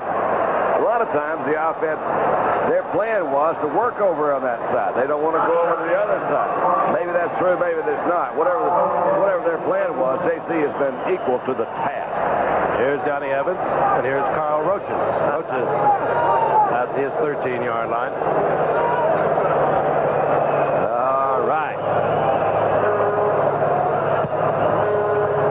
Johnny Evans, it doesn't turn over, and Roaches will have the chance from the 20. And gets to the 22. Good special teams coverage there by the Cleveland Browns. Hustling down there was Bill Cower. 13:29 remaining here in the fourth quarter. And when we come back, Houston will have the football at their own 23-yard line. Earl Campbell on the sideline, surprisingly so. He really has not gotten the action. He is not being treated by any of the trainers, not being administered to, but he does appear from time to time as we look down on the field to be in a little bit of pain. We'd like to report what the problem was, but we just don't know.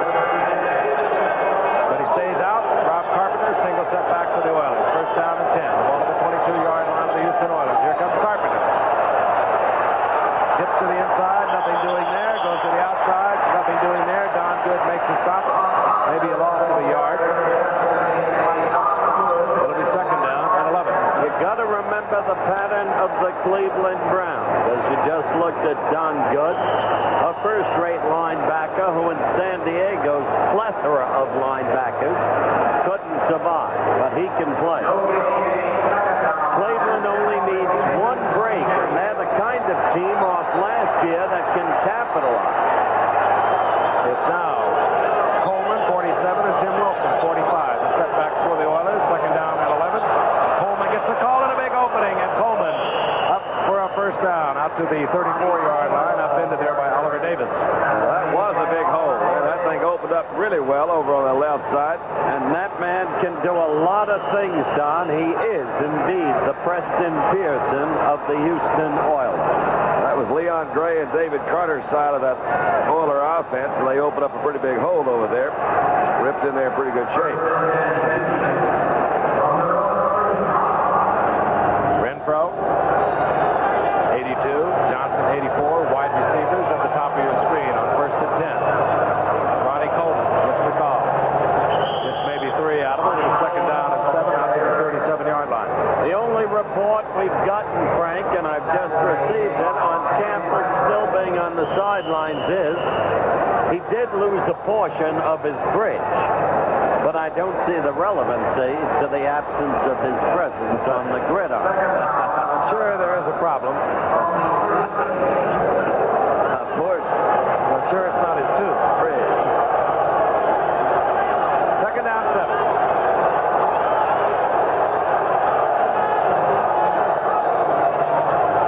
Carpenter, little delay play, nothing doing, and down goes Carpenter.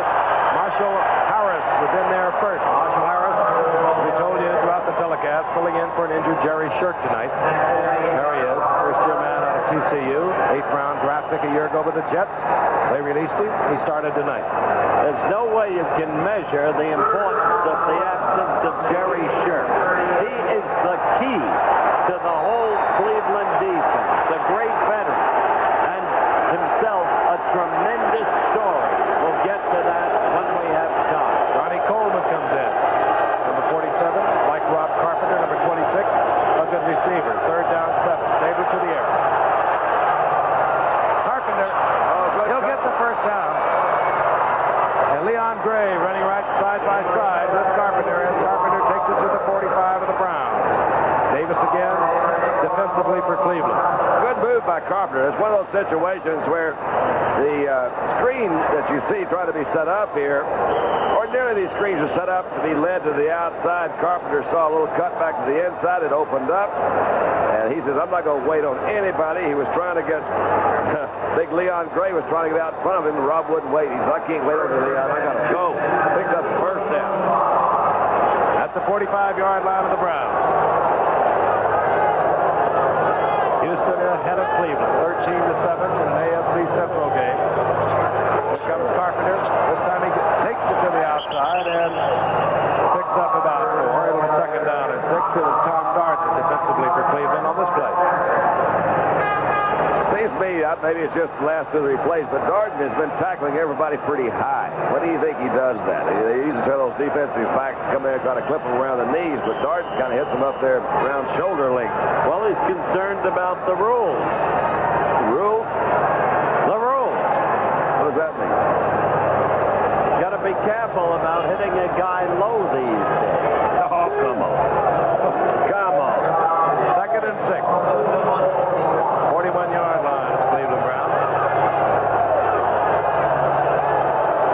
Inside 10 minutes remaining in the 4th quarter.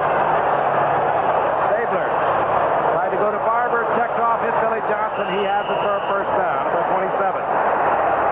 I'll tell you, that's Stabler at his vintage best. He looked to Barber, he wasn't there, came over the middle and hit Billy Johnson. He's an artist. He's a surgeon at work. Really great. Meantime, there is no Jerry Shirt. For years, All-Pro, number 72 with Cleveland. Had several knee surgeries, then struck down not too many months ago by a staph infection that hit him in the knee, and he almost died. Rest of the story in a moment. On first down, this is Ronnie Coleman, another big opening up the middle. Inside the 20 goes Coleman. Gain of 8. Now Stabler's doing 2 things. He's eating up the clock.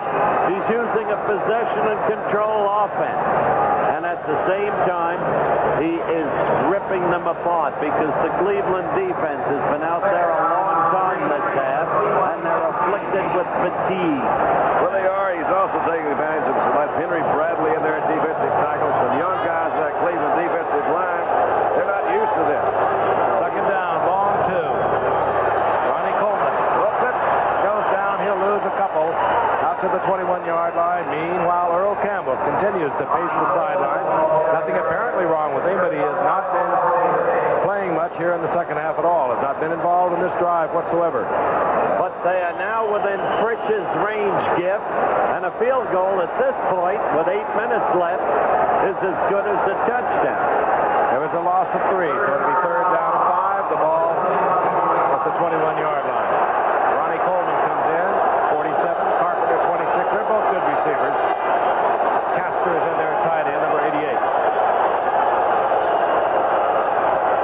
Draw play. Carpenter. Nailed. Close to the 15. He'll be close to a first down. You think Carpenter can't play, Don? Look out. Well, he did a good job there because that was a little delayed draw, bounced out to the outside. He's a good guy to have on your side. He really is. That's Don Coryell. He saw enough of him. First down. First down. That is an important first down. Tough on the Cleveland Browns. The clock will continue to move in favor of the Oilers now. They have a 13-7 lead. They can put it away from a touchdown. Comeback by the Browns with another field goal. Mike Barber comes back in at tight end, number 86 for the Oilers. Wilson is in there, 45. Ronnie Coleman, number 47. Those are setbacks.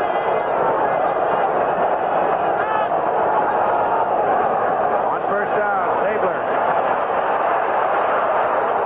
fires to Barber. It's complete, and Barber tries to struggle free. He cannot do so. They'll mark it at the 9-yard line. A gain of 8. It'll be 2nd down and 2. There's Kenny Burrow right there, exhorting his mates on.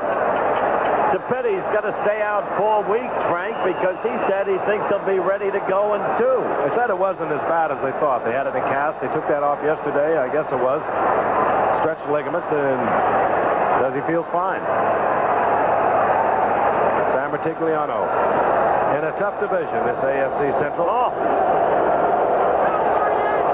2nd down and 2. Ball on the 8-yard line, and here comes Wilson, and Wilson just pulling his way towards the goal line. The big man at 6'3" and 220 pounds gets inside the 2. Again, they're doing a pretty good job on that left side. I mentioned a moment ago, but the big runs, they've come over to that side. And old Wilson has come in. He doesn't pick up a lot of the yardage. We talked about him as a blocker for this man, Earl. And when Earl's not there... doing it without Earl. I've just got a feeling Earl is... You know how the Houston fight song goes? Do I know? Yes. Yes, I know. Houston has the Oilers. They're the greatest football team. They take the ball from goal to goal. They're the best you've ever seen. Ralph Waldo Emerson. Great Oiler. Bob Carpenter. There's no indication that he crossed the goal plane. He did not. It'll be second down and goal. Adger Armstrong is the third man, number 39, in that three-man offensive back set of the Houston Oilers. Armstrong released by the Cowboys a year ago and recently acquired by Houston. Ball right at the 1-yard line. 5:35 remaining in the game, and the clock is ticking. 14th play of this drive coming up.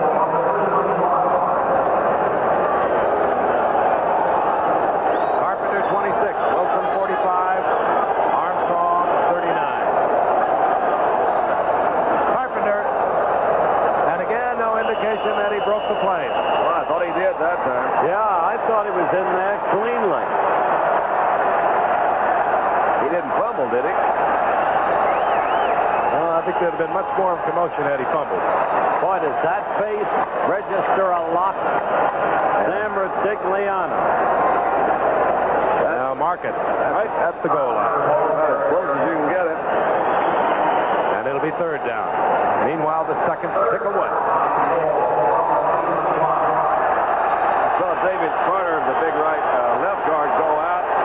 And Bob Young, number 63, came in a moment ago. He's in that lineup. He's a big one that's been around for a while. Let's see if they go over him. Number 63. Nope. Carpenter again, and he does not get in. This time you knew that he didn't, and it's going to be fourth down. I believe no matter how close you are, you have to take the 3 points. And that would mean Tony Fritz, but let's wait and see. You've got to give credit to this Cleveland team. You bet. What a performance. This also tells you the value of Earl Campbell. Yep. They tried earlier on a third and very short yardage. They failed when they needed control of the ball. They tried down here now on 3 different occasions. Without the big man, they were unable to get in. You saw Kenny walk past Earl. He says, "Where were you, Earl?" Tony Fritz is out for the field goal.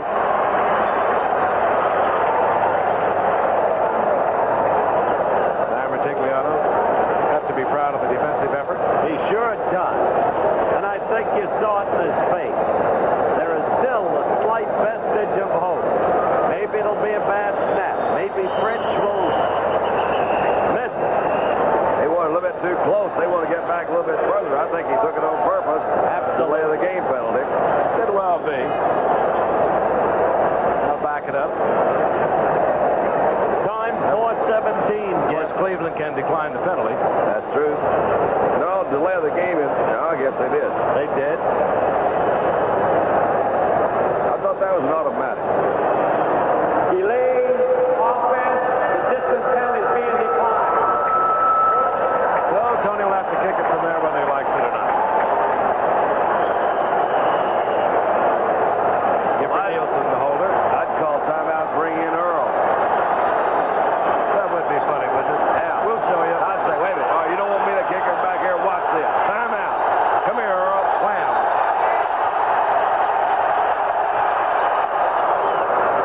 Well, after all the strategy, Fritz puts it through the uprights and moves Houston out over the Cleveland Browns 16-7. 4:14 remaining in the game.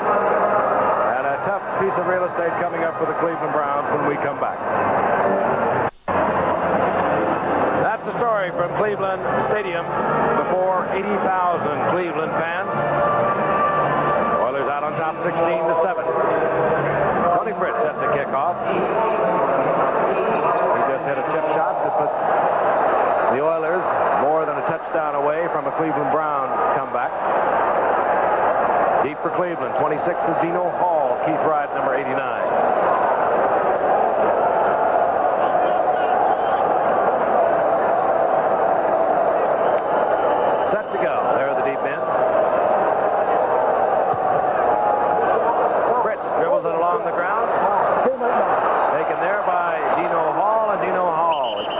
to the 30-yard line, where Cleveland needs to make something happen. Brian Sipe not having a tremendous night. The Browns will have the ball first and 10 at their own 30-yard line. And a reminder, over the weekend, there is some indication there's a possibility for change in the hostage situation in Iran. Tomorrow, the Iranian parliament is scheduled to begin its long-awaited debate on the hostages. And tonight, immediately following your local news, ABC News Nightline will explore whether there is any movement in the hostage crisis. That's Nightline over most of these ABC stations. Calvin Hill is in there with Mike Pruitt. Calvin Hill, of course, a fine receiver. Sight, complete to Logan. Logan's second reception of the night. It's good for a first down out to the 43. Looks like they're going in a 2-minute offense with 4 minutes to go. Well, they need a touchdown and then some, so that's fairly wise at this point. All right, if he doesn't use Ozzie Newsome, I'm going to be upset. I tell you, Ozzie Newsome's a heck of a receiver in that middle. And Logan out on one side and Rucker on the other. Brian has not had a great night. On first down. Tight, forced out of the pocket. Has to hurriedly unload it in the general direction of Logan. Stops the clock with 3:27. It'll be second down and 10. It was Andy Doris, number 69, pressuring Sight. Offensively, the Browns have struggled. They struggled through the preseason. And they were completely overwhelmed a week ago by the New England Patriots. Losing there 34-17, but losing even bigger than the score would indicate. They just have not been able to put the offense that they had a year ago back together thus far early in 1980. On second and 10. Sight, a wobbler to Logan, but it's complete. The flag is down. Logan is down at the 44. That's a Brown first down. Sure is a big target coming in from that outside out there. Big Dave Logan. Holding 32 defense. The penalties decline. First down. And, of course, Vernon Perry of the Oilers. What you said about Cleveland's offense was true, Frank, but I've got to respect the goal line stand they just put on, and I respect that coach, too. The whole staff. They'll be heard from. And I respect the division they're in. Oh, it's brutal. It really is. Pittsburgh, Houston, Cleveland. Penalty, of course, declined. The first down is inside the 45-yard line of the Oilers. 3:20 remaining in the game. The Browns have their 3 timeouts. They're going with their hurry-up offense early on. Oh, and I think that hit J.C. Wilson on the foot or the leg. He was shocked. Once again, J.C. Wilson. How many times have you seen that number tonight in Frank Collins? 12. 14. Well, I respect you guys for respecting these things. Second down and 10. Wise guy. Sight has Reggie Rucker, 33. Ozzie Newsome, 82. Dave Logan, 85. Out to the left. Ozzie Newsome now split wide from his tight end position. Very top of your screen. Logan goes right with Rucker in the slot. Fires over the middle and complete. Intended there for Reggie Rucker. Good coverage. That was good coverage. Brazil was back there. Wilson went with him.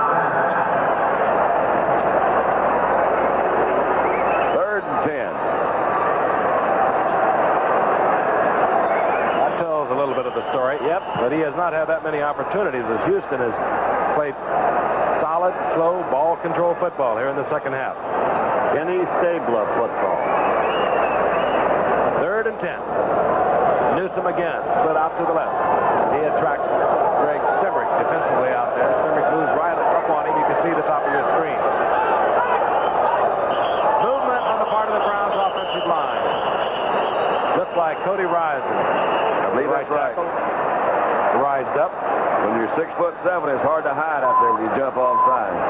Another way of telling the story of the second half, Frank, is the fact that Cleveland has only had 11 plays in the whole half. Offensive. Here's Cody.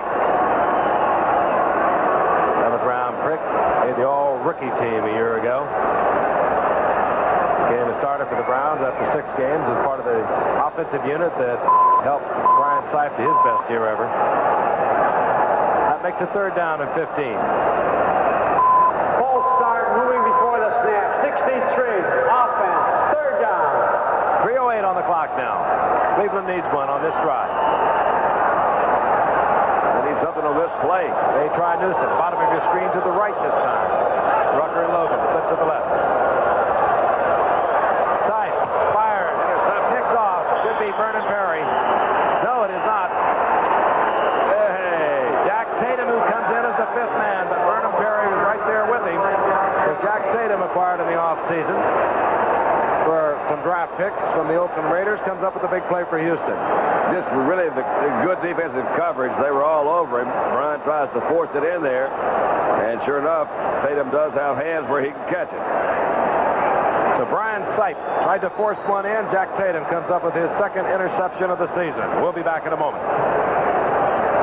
And a 7th-round draft pick from Oakland. Houston has the football. They give it to Ronnie Coleman. Coleman working on the left side and also on the clock. Picks up a couple. It'll be second down and 8. In my book, this will be his last year because he no longer has the coverage that he used to be able to. This is the story of this game. Houston has just kept the football. Second down and 8. Oilers have the ball. 41-yard line. Ronnie Coleman to the right side. Following Big Wilson. And he's piled up there, moving up quickly with Ron Fulton, number 28. Pretty good action over there just then. Not giving up on this game at all. Gain of about 2 yards. It'll be third down and 6. Well, if he can finally take the Oilers past the Steelers of course have knocked the Oilers out of the AFC Championship the last 2 years, well, Stabler might well be nominated. Third down and 5 for the Oilers. The ball inside their own 45-yard line. 2:37 remaining to be played in this game. The Browns have one timeout remaining. Stabler will not turn it over. He gives the ball to Coleman. He has the first down the 46-yard line of the Cleveland Browns. That hurts. Having a Kenny Stabler night. We'll be back to look at many game films. The Cleveland Browns. 40 plays is an unusually low number. First down, Houston, close to the 45 of the Cleveland Browns. Wilson gets the call, hurdles over the line of scrimmage down to the 40 for a gain of 6. It'll be second and 4 as we head to the 2-minute warning. As you look at this game in perspective, there's a point to be made. And that point is, before we break for a moment, that pro football is now a game of strength. Put aside all your computerization and all the rest. And Houston is a team of strength. They are huge. They are strong. They dominate. We'll be right back. Certainly, the Houston Oilers in solid possession of the football. They've had it all night. They have a second down and 4. The ball at the 40-yard line of the Cleveland Browns. Time running out as Wilson takes it up the middle. The Browns can't.